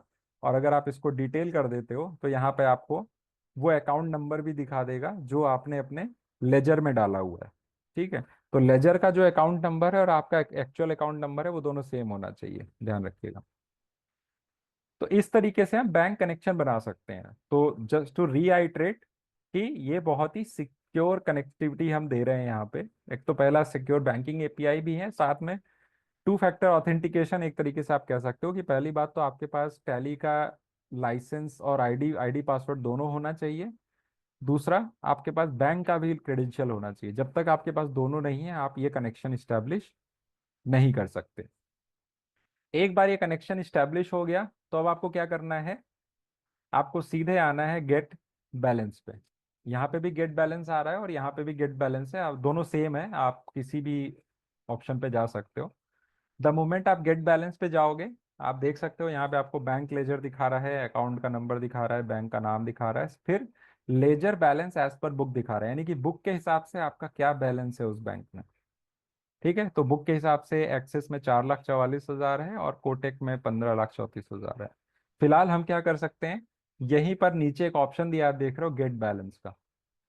आपको अगर एक बार में एक बैंक का चेक करना है, आप उसको सेलेक्ट करके गेट बैलेंस कर सकते हो, उसको एक्टिव रख के।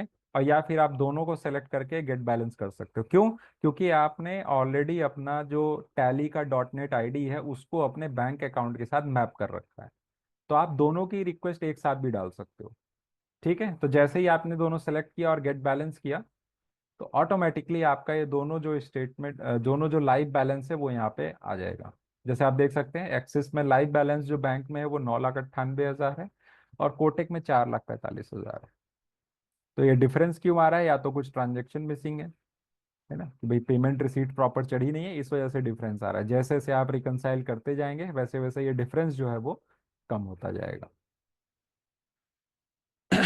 ठीक है, इसके अलावा जो कनेक्टेड बैंकिंग का दूसरा एडवांटेज हम दे रहे हैं वो क्या है, वो है स्टेटमेंट। तो अगर आपको टैली के अंदर ही अपनी बैंक की स्टेटमेंट चाहिए, तो आप यहाँ से डायरेक्ट अपनी स्टेटमेंट को डाउनलोड भी कर सकते हैं। ठीक है, तो आप उसके लिए आपको क्या करना है, सिंपली क्योंकि एक बार आपने कनेक्ट कर लिया है, लॉगिन कर लिया है, तो अब आपको ओटीपी नहीं मांगेगा। अगर आप, है ना, तो इसलिए आप जब जाओगे इस पे गेट स्टेटमेंट पे, तो आपको दिखाएगा कि ये दोनों हमारे बैंक है। लेट्स से मुझे एक्सिस का स्टेटमेंट डाउनलोड करना है। ठीक है, तो आप सबसे पहले तो यहाँ पे जाके स्टेटमेंट पीरियड सेट कर लो कि किस पीरियड से किस पीरियड तक का स्टेटमेंट डाउनलोड करना है। तो लेट्स से मैंने डाउनलोड किया 1 अप्रैल से लेकर 16 अप्रैल तक का। ठीक है, दूसरी इसकी अच्छी बात यह है कि लेट्स से कल आपने फिर से स्टेटमेंट डाउनलोड करनी है, कि कुछ ट्रांजेक्शन हुए मान लीजिए पूरे दिन में, अब शाम को आप बैठे हो ये देखने के लिए कि कितने ट्रांजेक्शन आए हैं, आज ही डाउनलोड करके आज के आज उसका रिकंसलेशन भी कर देते हैं। ट्रांजेक्शन भी बना लेंगे, ट्रांजेक्शन होगा तो अपने आप रिकंसाइल हो जाएगा, नहीं होगा तो क्रिएट कर लेंगे। तो अगर आप दोबारा 1 तारीख से लेकर 17 तारीख डालते हैं, तो टैली ऑटोमेटिकली ये चेक करेगा पहले कि क्या 1 से लेकर कहाँ तक के ट्रांजेक्शन अवेलेबल है, क्योंकि 16 तक ऑलरेडी अवेलेबल है। तो वो उन ट्रांजेक्शन को डुप्लीकेट नहीं करेगा, वो सिर्फ 17 को जो नए ट्रांजेक्शन हुए होंगे सिर्फ उनको ही इंपोर्ट करेगा, सिर्फ उनको ही आपको स्टेटमेंट में इंपोर्ट करके बैंक एक्टिविटी के अंदर दिखाएगा। तो इंक्रीमेंटल इंपोर्ट जो है वो इसके अंदर दे दिया गया है। अगर ऑलरेडी ट्रांजेक्शन इंपोर्टेड है तो वो डुप्लीकेट नहीं होगा यहाँ पे। ठीक है, सो यहाँ पे हमने पेमेंट पीरियड मतलब बैंक स्टेटमेंट पीरियड सेट किया और क्लिक कर दिया गेट स्टेटमेंट पे। गेट स्टेटमेंट पे क्लिक करने के बाद ये कुछ समय लेगा, समय बेसिस आपका जो ट्रांजेक्शन वॉल्यूम है उसके बेस पे। ठीक है, मतलब अगर 2 2 सेकेंड, 3 सेकेंड, 5 सेकेंड जो भी है वो समय लेगा और यहाँ पे आपको दिखा देगा रेडी टू इम्पोर्ट। तो द मोमेंट यू सी कि यहाँ रेडी टू इम्पोर्ट आ गया है, आप सीधे गेट स्टेटमेंट पे दोबारा क्लिक करो और ये सारे स्टेटमेंट को इंपोर्ट कर लेगा। तो आ गया न्यू एंट्रीज इंपोर्टेड सक्सेसफुली 13। आप बैंक रिकंसिलेशन समरी में जाके जो है देख सकते हो कि ये 13 ट्रांजेक्शन है जो मेरे इंपोर्ट हो गए हैं और ये ऑलरेडी यहाँ पे दिख रहा है आपको। अब लेट्स से कुछ ट्रांजेक्शन्स हैं जो आपको लगता है कि भाई मुझे बनाने हैं हाथ के हाथ। तो जैसे मोबाइल बाजार है, इसको मैंने सेलेक्ट किया, क्रिएट वाउचर पे गए और यहाँ पे मोबाइल बाजार डाला, क्योंकि एक ही वाउचर मुझे बनाना है तो मैंने ऐसे बना लिया। और अगर मुझे सारे ही बनाने हैं तो जैसा मैंने पहले, आप सेलेक्ट करके क्रिएट वाउचर पे जाके आप बना सकते हो। तो इससे क्या फायदा होगा, आपका वाउचर भी बन जाएगा और साथ के साथ रिकंसिलिएशन भी हो जाएगा। ठीक है, सो ये थे 4 मेजर हाइलाइट्स रिलीज 6.0 के बैंकिंग को लेकर। ठीक है, पहला डायरेक्ट ट्रांजेक्शन बनाना बैंक स्टेटमेंट से, दूसरा बैंक स्टेटमेंट को बुक से रिकंसाइल करना और पोटेंशियल मैचेस के थ्रू डिफरेंसेस हैं उनको जो है समझना और रिकंसाइल करना। तीसरा था बल्क पेमेंट, कि अगर हमने टैली से ही बल्क पेमेंट करना है तो कैसे हम फाइल बनाएंगे, और बाद में जब हमें उसको रिकंसिलेशन करना है तो या हमें उसकी स्टेटस को अपडेट करना है और यूटीआर नंबर जनरेट करने हैं, तो किस तरीके से हम रिवर्स फाइल को टैली में डाल के उसके इंस्ट्रूमेंट को अपडेट कर सकते हैं। और इसका फायदा क्या होगा, जब हम रिकंसिलेशन करेंगे तो हमारा सारा का सारा ऑनलाइन पेमेंट का रिकंसिलेशन 100% जो है कंप्लीट हो जाएगा। And fourth we saw the magic of release 6.0 which is connected banking. Okay, so मेरी एक रिक्वेस्ट ये है कि देखिए हमने चीज़ें जो है काफ़ी ये सोच के दी है कि प्रैक्टिकल इनका इम्प्लीमेंटेशन ग्राउंड में क्या हो सकता है। ठीक है, तो मेरी रिक्वेस्ट है कि प्लीज़ रिलीज 6.0 पे आइए, इसको यूज़ कीजिए, ये आपका काम आसान करेगा।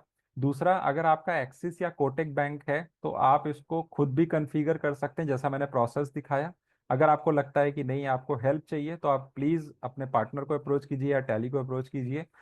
हमसे ज़्यादा खुशी किसी और को नहीं होगी अगर हम आपका कोटक और एक्सिस बैंक का अकाउंट टैली में आपको स्टेटमेंट और बैंक बैलेंस हम दे सकें। ठीक है, तो प्लीज़ इसको यूज़ कीजिए, ये मेरी रिक्वेस्ट है। तो अब बिना समय गंवाए मैं आपको लास्ट अपडेट और दिखा देता हूँ। Thank you everyone. सो मैं आपको एक लास्ट जो अपडेट है वो दिखा देता हूँ, जो है एचएसएन से जुड़ी। तो इसी महीने कुछ दिन पहले एक अपडेट आया है कि एचएसएन का जो थर्ड फेज है एचएसएन इम्प्लीमेंटेशन का, वो थर्ड फेज जो है वो उसकी डेट है, मिल चुकी है कि अप्रैल मंथ की जो रिटर्न आप भरेंगे वो हम जो है मई मंथ में जो आप भरेंगे, तो उसमें आपको अपनी जो एचएसएन की डिटेल है वो आपको बी टू बी और बी टू सी समरीज में जो है आपको स्प्लिट करके देनी है। ठीक है, तो let let me show you कि क्या वो कह रहे हैं और कैसे जो है हम उसको टैली में दे रहे हैं। So as you all know कि अभी इस तरह से हमारे पास ये डिटेल आती है। ठीक है, तो यहाँ पे एचएसएन समरी हमारे पास पूरी एक कंसोलिडेट समरी आती है। हमें इसको क्या करना है, बी टू बी और बी टू सी में स्प्लिट करना है। दूसरा चीज क्या है इसमें कि अभी तक इसका कोई एक्सेल फॉर्मेट नहीं दिया है डिपार्टमेंट ने, यानी कि ये या तो हमें पोर्टल पे ड्रॉप डाउन के थ्रू भरनी पड़ेगी, या फिर हम जो टैली से रिटर्न भर रहे हैं, क्योंकि रिलीज 5.0 के अंदर हमने डायरेक्ट इंटीग्रेशन दिया था जीएसटी पोर्टल के साथ, तो डायरेक्ट टैली रिटर्न आप जब भी भरोगे तो उस सॉफ्टवेयर से वो चीज पुश होनी चाहिए। ठीक है, सो लेट्स सी कि किस तरीके से रिलीज 6.0 आपको इस कंप्लायंस को बहुत ही इजीली मैनेज करने में मदद करेगा। सबसे पहले तो हमें क्या करना पड़ेगा कि एक इफेक्टिव डेट सेट करनी है, जिसमें हम ये बताएंगे कि इस डेट ऑनवर्ड मुझे जो एचएसएन समरी है वो मुझे स्प्लिटेड चाहिए, मतलब बी टू बी और बी टू सी में स्प्लिटेड चाहिए। उसके लिए हम इस ऑप्शन पे आएंगे, set and alter company GST rate other details, and यहाँ पर आके आप मोर डिटेल करोगे, and under more detail you can see कि separate B to B and B to C HSN summary applicable from. So जब हमने ये product का डेवलपमेंट हो रहा था तब तक ये डेट आई नहीं थी, इसलिए हमने एक डमी डेट यहाँ पे डाल के छोड़ रखी है, 1 अप्रैल 2026। क्योंकि अब डेट आ चुकी है तो हम इसको अपने हिसाब से चेंज कर सकते हैं। लेट्स से 1 अप्रैल 2025 कर दिया हमने, save, and now I open the R1। It will recompute the voucher, but this time the speed would be faster। And जैसे ही ये रिकम्प्यूट कंप्लीट करेगा, आप देखेंगे कि इस टेबल का जो टाइटल है वो चेंज हो गया। अभी तक एचएसएन समरी 12 आ रहा था, बट अब HSN summary 12 B to B and B to C summary supplies आ रहा है। द मोमेंट आप ड्रिल डाउन करते हो यहाँ से, आपको वो स्प्लिट ऑटोमेटिकली यहाँ पे मिल जाएगा कि बी टू बी का कितना एचएसएन समरी है और बी टू सी का कितना एचएसएन समरी है। If you further drill down from here you can see कि जो बी टू बी में है वो सारे रजिस्टर्ड पार्टी के बिल्स हैं, और जो बी टू सी के अंदर है वो सारे आपके कैश सेल्स के बिल हैं। ठीक है, देन फाइनली आप टैली से डेटा को जो है वो अपलोड कर सकते हो डायरेक्ट, क्योंकि 5.0 के अंदर इंटीग्रेशन है, तो आप डायरेक्ट चाहो तो अपनी रिटर्न को R1 को अपलोड भी कर सकते हो, और बाद में रिटर्न भी आप इसी से टैली से ही फाइल कर सकते हो। जो रिलीज 6.0 से नीचे हैं उनके लिए क्या प्रॉब्लम रहेगा, उनका प्रॉब्लम सिर्फ इतना रहेगा कि जो एचएसएन समरी है वो अभी उस पर डायरेक्ट सॉफ्टवेयर से वो नहीं बना पाएंगे, क्योंकि इसका कोई एक्सेल फॉर्मेट भी नहीं दिया गया है। ठीक है, तो वो पहले क्या करेंगे, वो रिटर्न जनरेट करेंगे तो एचएसएन समरी को उन्हें एक्सक्लूड करना पड़ेगा। तो वो फाइल तो वो अपलोड कर देंगे, एचएसएन समरी को उन्हें पोर्टल पे मैनुअली बनाना पड़ेगा। तो अगर इस हर्डल से बाहर निकलना है तो आप क्या कर सकते हो, आप रिलीज 6 से डायरेक्ट ये एचएसएन समरी जो है वो निकाल सकते हो, और उसको निकाल के आप जो है सॉरी एचएसएन समरी को डायरेक्ट जो है आप रिटर्न के साथ अपलोड कर सकते हो, जिससे कि आपकी रिटर्न ऑनलाइन डायरेक्ट जो है टैली से ही अपलोड हो जाएगी, और बाद में आप उसको फाइल भी कर सकते हो। So, so these were the topics which I was supposed to cover। और अभी हम क्वेश्चन आंसर ले लेते हैं Yeah. एक बार। Yes, Deepak, so lot of queries on repeating the import of banking statement and that okay. CSV file download करने के बाद वो import नहीं हो रही. So how to prepare the file which you can download in Tally? This is the most common question. So can we take it तो first? ऐसा किसी एक बैंक में हो रहा है तो हम इसको रीलुक कर सकते हैं कि वो जो बैंक स्टेटमेंट है वो क्यों नहीं हो रही है। तो अगर आपके दिक्कत प्रॉब्लम स्टेटमेंट इंपोर्ट में दिक्कत आ रही है तो प्लीज उसके साथ बैंक का नाम भी जरूर लिखिए, क्योंकि अगर ऐसा हो रहा है तो हमें उस पर्टिकुलर बैंक का जो मॉड्यूल है उसको चेक करना पड़ेगा। और उसके बाद ही हम बता पाएंगे कि इसमें हमें क्या चेंजेस करना है। तो अगर चेंजेस हमारे एंड से होनी है तो डेफिनेटली हम उसको प्रोडक्ट में हार्ड कोड करेंगे, ताकि गोइंग फॉरवर्ड किसी भी कस्टमर को जो उस बैंक का स्टेटमेंट रिपोर्ट कर रहा है उसको कोई दिक्कत ना है। एक बार हम वापस से importing of bank statement, can we quickly show that it? Importing of bank statement excel के थ्रू। हाँ, ओके, एक्सेल के थ्रू। हाँ, fine fine, no problem. Okay, so for that we can go to import directly. आप import पे जाइए और यहाँ से बैंक स्टेटमेंट सेलेक्ट कर लीजिए। और 1 सेकेंड, क्योंकि ये डेटा जीएसटीएन का है, let me open the banking data. ठीक है, तो यहाँ पे आप बैंक स्टेटमेंट में जाइए और यहाँ से जिस भी बैंक का आपको स्टेटमेंट इंपोर्ट करना है आप उसको इंपोर्ट कीजिए, मतलब सेलेक्ट कीजिए। देन वो डेटा कहाँ पर है, मतलब जो आपका एक्सेल फाइल है, सीएसवी फाइल, वो कहाँ पर है। और क्योंकि ऑलरेडी मैंने इंपोर्ट किया हुआ है तो आप देखोगे इसके आगे आईएमपी लिख के आ रहा है, इसका मतलब ये ऑलरेडी इंपोर्टेड है। तो फिलहाल इसको हम फिर से इंपोर्ट कर सकते हैं, बट ये आपको एक छोटा सा पॉपअप देगा just to give you a hint कि ऐसा तो नहीं आप गलत स्टेटमेंट इंपोर्ट कर रहे हो। ठीक है, तो फिलहाल मैं इसको यस कर देता हूँ एंड यस। तो द मोमेंट हम इंपोर्ट करेंगे, अब ये देखिए मैं डुप्लीकेट एंट्री इंपोर्ट कर रहा हूँ अभी, है ना।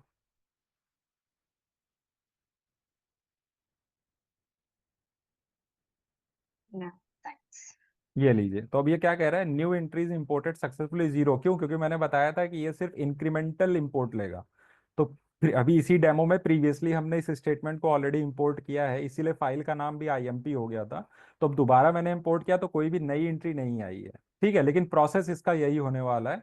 अगर यहाँ पे कोई एरर आ रही है, जैसे कि योर फाइल इज ओपन और you do not have the right permission to write on the drive letter C और डी, इस तरह से कुछ अगर आ रहा है, तो आप जो चीज़ उसमें बताई जा रही है उसको फॉलो करें।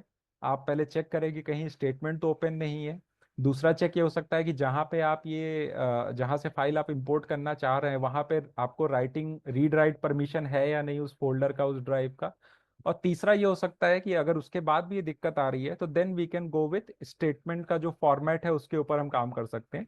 तो जिनको भी ऐसी दिक्कतें आ रही हैं, जैसा कोमल बता रही थी कि काफी लोगों ने लिखा है, तो प्लीज आपसे हेल्प ये चाहिए होगा कि आप बैंक का नाम भी लिखें ताकि हम कॉमन बैंक ढूंढ सके उसमें कि कौन से ऐसे बैंक है जिसमें ऐसी दिक्कत आ रही है। तो अगर हमें चेक करना है तो हम अपने एंड पे एटलीस्ट उस बैंक को चेक कर सके कि उसके फॉर्मेट में जो अभी कस्टमर्स को मिल रहा है, क्लाइंट को मिल रहा है, वो फॉर्मेट में और हमने जो हार्ड कोड किया है फॉर्मेट, उसमें डिफरेंस तो नहीं है कहीं।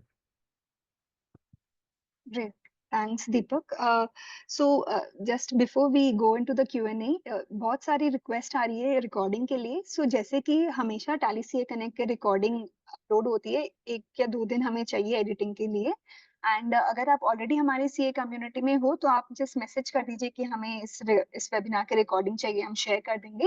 नहीं तो फिर अगर आप ऐसे ही ज्वाइन करे हो फॉर नॉलेज पर्पस, आप टैली सॉल्यूशंस के यूट्यूब चैनल में tally play CA connect playlist में देख सकते हैं। गिव इट अ टाइम, हम बाय फ्राइडे इसको अपलोड कर देंगे। And so, Deepak, moving on, I think another common question is any way for PDF bank statement import. So how do we tell them that how for the PDF? As, Yeah. yeah, हाँ, as as of of now, now, it's not supported. PDF is Yeah. not available. Hmm. But yes, the thing is in, I will not say it is in WIP, but yes, हम कोशिश करेंगे कि इसको future में जो है implement करने की, बट अभी के लिए तो फिलहाल एक्सेल ही है। वर्क That अराउंड ये कह सकता हूँ कि मैं कि देयर आर मल्टीपल वेबसाइट जहाँ पे आप जाके पीडीएफ को एक्सेल में कन्वर्ट कर सकते हैं, है ना। बट अगेन मैं ऐसा कहूंगा नहीं कि यही प्रैक्टिस होनी चाहिए। बेटर तो यही है कि आप बैंक से डायरेक्ट एक्सेल डाउनलोड करें, क्योंकि जो एक्सटर्नल वेबसाइट्स हैं वो कितना एक्यूरेटली काम करेंगी उसके बारे में मैं नहीं कह सकता कुछ। Yeah, exactly. So now we can take questions. हम Q&A का सबसे पहले से शुरू कर लेते हैं. So यस, शुभदीप पॉल का है, why the current period is not changed? I think वो आपका, but I think that's done. Why the current period, okay so I on think वो व्हाट हमने स्क्रीन, दिखा दिए. हाँ, आई I थिंक ऑन think ये व्हाट टैली स्क्रीन। थर्सडे आपका दिखा रहे हैं ना वो डेमो डेटा पे 7th November. I think that's the thing. Yeah. Okay, Yeah, this yeah. Thing, okay okay, I Hmm. Think वो जो इन द एचडीएफसी ना वी हैव सम ट्रांजैक्शंस। तो वो जो ट्रांजैक्शन है, I think last transaction is of 7th November, that's why I think it didn't change. Even I did Okay. Not notice, मतलब मैंने भी ये भी सर ने बोला तो मैं नोटिस कर रहा हूँ। Okay. Okay. Let's moving on. So how to find a common ledger option? I think we showed that, okay right? Okay okay, common ledger option, 1 second. So common ledger option के लिए आपको कुछ extra नहीं करना है sir, तो मैं आपको दिखा देता हूँ। अभी कुछ ट्रांजेक्शन्स होंगे जो अनरिकंसाइल्ड हैं इसमें। 1 सेकेंड। तो ये सिर्फ, अच्छा, ये अवेलेबल ओनली इन बुक्स हैं, केवल बैंक वाले ट्रांजेक्शन नहीं है इसके अंदर। Okay, 1 second sir. Okay, if I import the transaction then also it will be a problem. 1 second. So for that what you can do, you can simply, आप सारे voucher को सेलेक्ट कर लो, bank के transaction को select कर लो, and select करने के बाद द मोमेंट आप क्रिएट वाउचर पे क्लिक करोगे, तो क्रिएट वाउचर में सबसे ऊपर आता है कॉमन लेजर का ऑप्शन। ठीक है, मुझे अभी ये सारे ट्रांजेक्शन्स डिलीट करने पड़ेंगे just to show you the option. 1 second.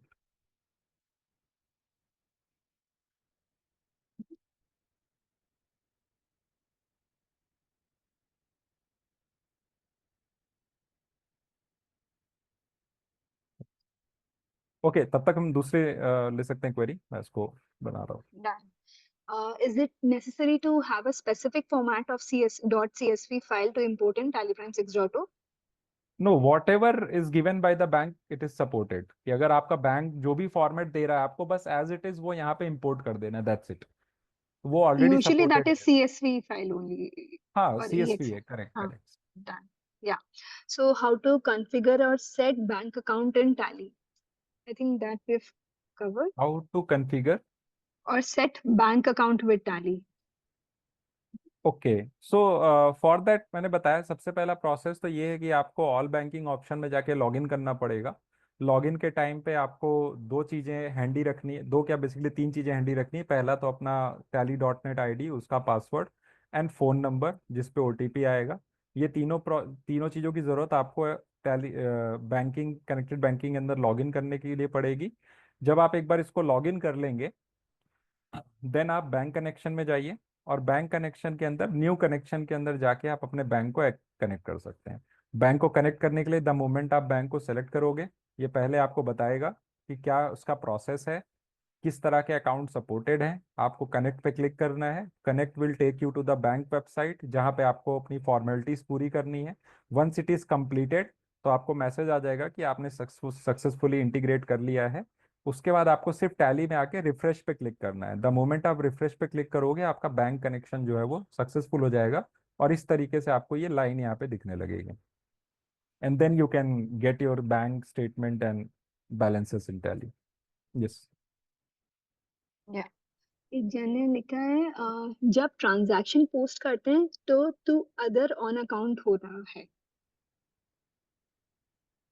Okay, so on account हो रहा है इसलिए ना सर, क्योंकि मैंने आपको दिखाया भी था कि जब आप ट्रांजेक्शन को सेलेक्ट करके और उसको रिकंसाइल बटन पे, सॉरी, क्रिएट वाउचर पे क्लिक करके वहां पे आप कॉमन लेजर या जो भी आपको देना है वो दे के फाइनल आप जब कंट्रोल कर रहे हैं, तो सबसे पहले एक छोटा सा सब फॉर्म आता है या सब स्क्रीन आती है, जिसके अंदर मैंने ड्रिल डाउन करके दिखाया था कि आपको कुछ भी चेंज करना है तो आप चेंज कर सकते हो।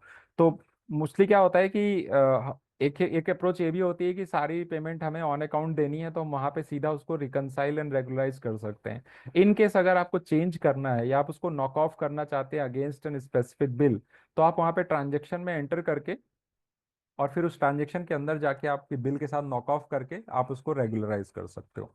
तो वो ऑप्शन आपको वो सब फॉर्म के अंदर ही मिलेगा जो कंट्रोल ए करने के बाद आता है। Okay. Whether investment related transaction is also integrated. I don't think so. For that I need some details कि डिफरेंस क्या है, क्या आप पूछ रहे हो, क्योंकि जो भी बैंक में आ रहा है वो सारा तो इसमें आ जाएगा, बट ऐसा क्या डिफरेंस है इन्वेस्टमेंट को लेके, वो एक बार आप क्लियर कर दें तो बेहतर Okay. रहेगा। Yeah. Will the transaction automatically be posted in connected banking mode? नहीं सर, अभी ऐसा नहीं है, क्योंकि अभी हमने फिलहाल सिर्फ बैंक स्टेटमेंट और बैलेंसेस के लिए हमने इंटीग्रेशन दिया हुआ है। गोइंग फॉरवर्ड हमारा ये टारगेट हम लेके चल रहे हैं कि हम टैली से ही डायरेक्ट आपको पेमेंट का भी ऑप्शन दें। तो once we come to that level, जब हम उस लेवल को पहुंचते हैं या रीच करते हैं, अचीव करते हैं, देन ये पॉसिबल हो सकता है कि आप यहाँ से पेमेंट करो और ऑटोमेटिकली जो है वो रिकंसलेशन हो जाए, और आपका अगर वाउचर आ रहा है तो वाउचर भी यहाँ पे क्रिएट हो सके। वो तभी पॉसिबल हो पाएगा, अभी नहीं है फिलहाल। Okay. So कनेक्टेड if अभी अगर आपको एक्सपीरियंस करना है तो एक कनेक्टेड एक्सपीरियंस आप डीबीएस के साथ भी, आप सिर्फ अगर वीडियो देख के आपको देखना है कि सोल्यूशन क्या है बेसिकली, तो डीबीएस के साथ हमारा अवेलेबल है अभी, है ना। तो उसमें टैली से आप डायरेक्ट पेमेंट बनाते हैं, वो पेमेंट रिक्वेस्ट जाती है डीबीएस के पोर्टल पे, वहां से अप्रूव होती है, पेमेंट होता है, और ऑटोमेटिकली बिना किसी फाइल के, कोई भी रिवर्स फाइल या इंटरमीडिएट फाइल की जरूरत नहीं पड़ती, वो ऑटोमेटिक आता है। तो वैसा उस उतना नहीं, बल्कि उससे भी ज्यादा इंटीग्रेशन हम बाकी बैंक्स के लिए देना चाहते हैं, जो हमने अभी शुरू किया है फिलहाल। Okay. So in the interest of time, the जो वो repeat करने वाले questions है एक बार मैं avoid कर रही हूँ and will take up the other. So if some transactions are already entered manually, will the new bank statement import ignore duplicates? Huh? Yeah. तो So like you said, the transactions are imported without duplicate, मतलब duplicates नहीं download होते वापस. So if अगर manually already entered है, so in that case, what will happen? तो manually already entered है और आप उसको इंपोर्ट कर रहे हैं, तो वो तो रिकंसाइल हो जाएगा ना फिर तो। और अगर एक बार रिकंसाइल हो गया है तो दोबारा इंपोर्ट नहीं होगा। जैसा अभी हमने लाइव केस देखा, जब मैंने दोबारा कोटेक की स्टेटमेंट इंपोर्ट करी तो हमने कोटेक के 52 ट्रांजेक्शन हमने सारे रिकंसाइल कर दिए थे, है ना। तो जो सारे के सारे ट्रांजेक्शन थे वो रिकंसाइल थे, यानी कि बैंक में जो था वो हमने टैली पे बना लिया था। तो अब बाद में जब हमने इंपोर्ट किया तो वो जीरो दिखा रहा था, मतलब वो ट्रांजेक्शन दोबारा इंपोर्ट नहीं हुए। तो I think that is the answer, I think. Yeah, so for the investment related question, so he had said that whether deposit account with bank can also be integrated. Deposit as in, does he mean FD? So we can take this question one to one if possible. You can drop your number. We'll reach out to you for this. Okay, Hmm. so I think Q&A in this part is over. We'll just Okay, quickly fine. glance through the chat once. दो तीन Hmm. questions है. एक, connected banking is free of cost or chargeable? It is. Sir, as of now it is free until unless bank poses any fees. So as of now अगर आपका TSS अगर activated है तो आप इसको use कर सकते हैं। There is no charges from Tally side. So, next question, if we set separate B2B, B2C HSN, can we revert later? Since GST notifications have not come, I had issue with this. No, that's a different question. So, okay, that's I so think. So you can remove the effective date.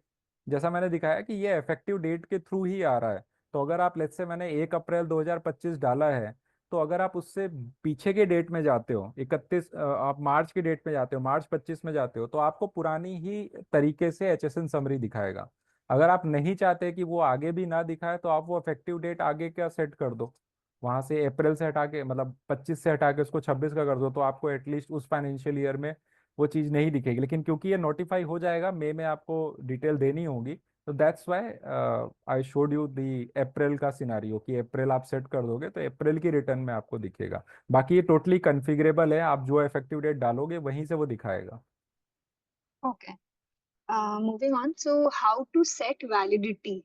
Show set of time expiry of connected status. We should not keep it open in connected status. I think it's related to the bank connected thing. Yes, so that is totally from the bank side. It depends on the bank, what is the connection validity time, कितने समय के लिए वो valid रहेगा, ये bank की तरफ से कंट्रोल होता है sir. So we are just showing you कि, क्योंकि नेक्स्ट टाइम लेट्स से आज मैं अपना सिस्टम बंद कर देता हूँ, अगले दिन मैं आऊंगा और मैं डायरेक्ट अगर उसको बैंक स्टेटमेंट फेच करने की कोशिश करूंगा, तो क्योंकि हम, जैसा मैंने कहा कि हम चाहते हैं ये सोल्यूशन सिक्योर भी रहे, है ना, वो हमारी फर्स्ट प्रायोरिटी है। तो जब भी आप फर्स्ट डे में आओगे और आप लॉगिन करो, मतलब बैंक स्टेटमेंट को फेच करोगे, तो पहले आपको बोलेगा लॉगिन करने के लिए। तो लॉगिन में आपको सिर्फ अपना क्या डालना है, .NET पासवर्ड डालना है, दैट्स इट। आप उसको एंटर करो और ऑटोमेटिकली आपका सोल्यूशन फिर से काम करने लगेगा। तो वो जब तक वैलिड है तब तक वो आपका कनेक्टेड स्टेट में, इन केस अगर कनेक्शन चला भी जाता है तो आप रिकनेक्ट भी कर सकते हो। दोबारा आप कनेक्शन नया बना सकते हो, सेम प्रोसेस है उसका, कोई दिक्कत नहीं। तो जो ये वैलिडिटी आप पूछ रहे हैं, ये वैलिडिटी बैंक कंट्रोल करता है sir. Okay. I think majorly are on the recording bit and the PDF bit, and some connected banking is free as of now. And okay, so few questions on Excel import. So yes, Tamanna ji and I saw a few more requests. So Excel import के sessions हमने पहले भी ले रखे हैं. Please हमारे YouTube channel में जाइए, आप Tally CA Connect में आप देख सकते हैं. Excel import के 2-3 sessions है. I think one is by CA Parth Patel, one is by Bhavin Gokhlani. Those are pretty well appreciated sessions. I'm sure आपके लिए फायदा होगा. And definitely मैं CA Connects में भी आगे करवाते रहूंगी. So I think there are a few more questions. Okay. How to delete bank entry after importing statement? Deepak, did we cover okay, this? या तो वी कैन कवर एक्चुअली, वो मैंने कवर नहीं किया था, अगर क्वेरी है तो बता देता हूँ। So let's say you don't want to retain the bank entries, but इसमें भी दो रिक्वायरमेंट हो सकती है कि पहला, हमें बैंक एंट्रीज हटानी है लेकिन हम रिकंसिलेशन स्टेटस को नहीं हटाना चाहते। ठीक है, दूसरा ये है कि हमें उसको कंप्लीटली हटा देना है। ठीक है, तो यहाँ पे आप क्या करोगे, हेल्प में जाओगे and here you can C under trouble shooting option है यहाँ पे रीसेट बैंक स्टेटमेंट डेटा।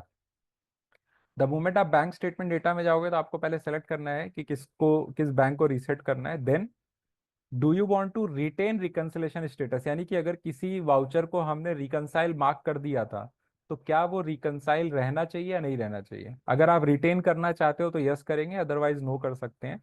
फिर किस पीरियड से किस पीरियड तक इसको हमें जो है वो रीसेट करना है। सो लेट्स से मैंने अप्रैल यहाँ पे एंटर कर दिया। बैकअप अगर आपको लेना है तो आप ले सकते हो। एंड देन फाइनली जो है, सॉरी इस पीरियड में तो कोई डेटा नहीं है इसलिए दिखा रहा है कि नहीं है, लेकिन अगर होगा तो वो रीसेट हो जाएगा इस ऑप्शन से, रीसेट बैंक स्टेटमेंट के ऑप्शन से। सो बस इसमें ध्यान रखने वाली चीज है कि आपको डेटा जो हमने रिटेन करना है या नहीं करना है, हमें रिकंसिलेशन स्टेटस को रिटेन रखना है नहीं रखना है। अगर आप चाहते हो कि बिल्कुल क्लीन हो जाए, रिफ्रेश हो जाए, तो आप यहाँ से कर सकते हो। लेकिन एक बात ध्यान रखिएगा, जिस जहां पे आपने वाउचर क्रिएट कर लिए हैं, लेट्स से आपने स्टेटमेंट डाउनलोड करी और उससे आपने 3 वाउचर बना लिए, तो वो वाउचर नहीं हटेंगे, वो वाउचर वहीं पर रहेंगे। सिर्फ बैंक का डेटा हटेगा, टैली में जो बना लिया आपने वो रहेगा उसके अंदर। ठीक है। Okay, I think one last query we can take. Will transaction be automatically shown in Tally after processed in bank? सो वो मैंने ऑलरेडी बताया कि सर वो प्रोसेस नहीं होने के बाद नहीं आएगा, वो आपको टैली में एंट्री करनी पड़ेगी, बैंक स्टेटमेंट में दिखेगा, वहां से आप एंट्री कर सकते हैं। Okay, yeah. So even in the connected banking also, we मतलब ऐसा नहीं show होगा, right? नहीं, कनेक्टेड बैंकिंग में आगे का स्कोप क्या है वो तो अभी मतलब मैं यहाँ नहीं बता सकता, बट नहीं टारगेट नहीं, वही if it है। is connected in through Tally for the connected banking, if that even then it will not show. It has to be manually entered in Tally, right? All the transactions. That's what I am saying कि हमारा Okay, target तो achieve करना वही है, but वो कैसे होगा वो आगे, हम जब okay, वो आएगा understood. सोल्यूशन तो ही मैं बता अच्छा, सकता okay, actually 2-3 questions उस पे थे, so I think that was a query. So I am sure questions clear हो गए हैं. So thank you so much, Deepak. It was a very neat and very good session. I'm sure इतनी सारी recording request इसीलिए आ रही है because this can be used by the staff and the clients as well as a ready first video of Tally Prime 6.0 on Hindi. So thank you so much for that. And it's great to see we still have so much of audience even after completing for the Q&A. So we will be keep hosting sessions on 6.0 on different use cases, like somebody wrote on the ledger reconciliation, and we'll make sure that आपकी सारी queries answer हो, हम सारे use cases जैसे जैसे आप explore करें. So just एक ही request है, even with active TSS भी हमें पता चलता है कि बहुत लोग नहीं यूज कर रहे. सो प्लीज ट्राई कीजिए 6.0 खुद, एंड आई एम श्योर आपने देखा कि कितनी जल्दी जल्दी ट्रांजैक्शंस इतने फास्ट हो गए, हमारे ट्रांजैक्शंस की टाइमिंग बहुत कम हो गई है. So I'll request you all to please use 6.0 for yourself, and we are here to resolve any queries you have. So thank you so much, Deepak. And for recording again, you can refer to, I have shared the link to our YouTube channel. अगर आप already हमारे CA community में हैं, हमारे साथ WhatsApp पे आप message कीजिए, जैसे ही रिकॉर्डिंग रेडी होगी somebody or the other will be placing the video in the community. So thank you so much everyone for joining. So I'm going to end the session.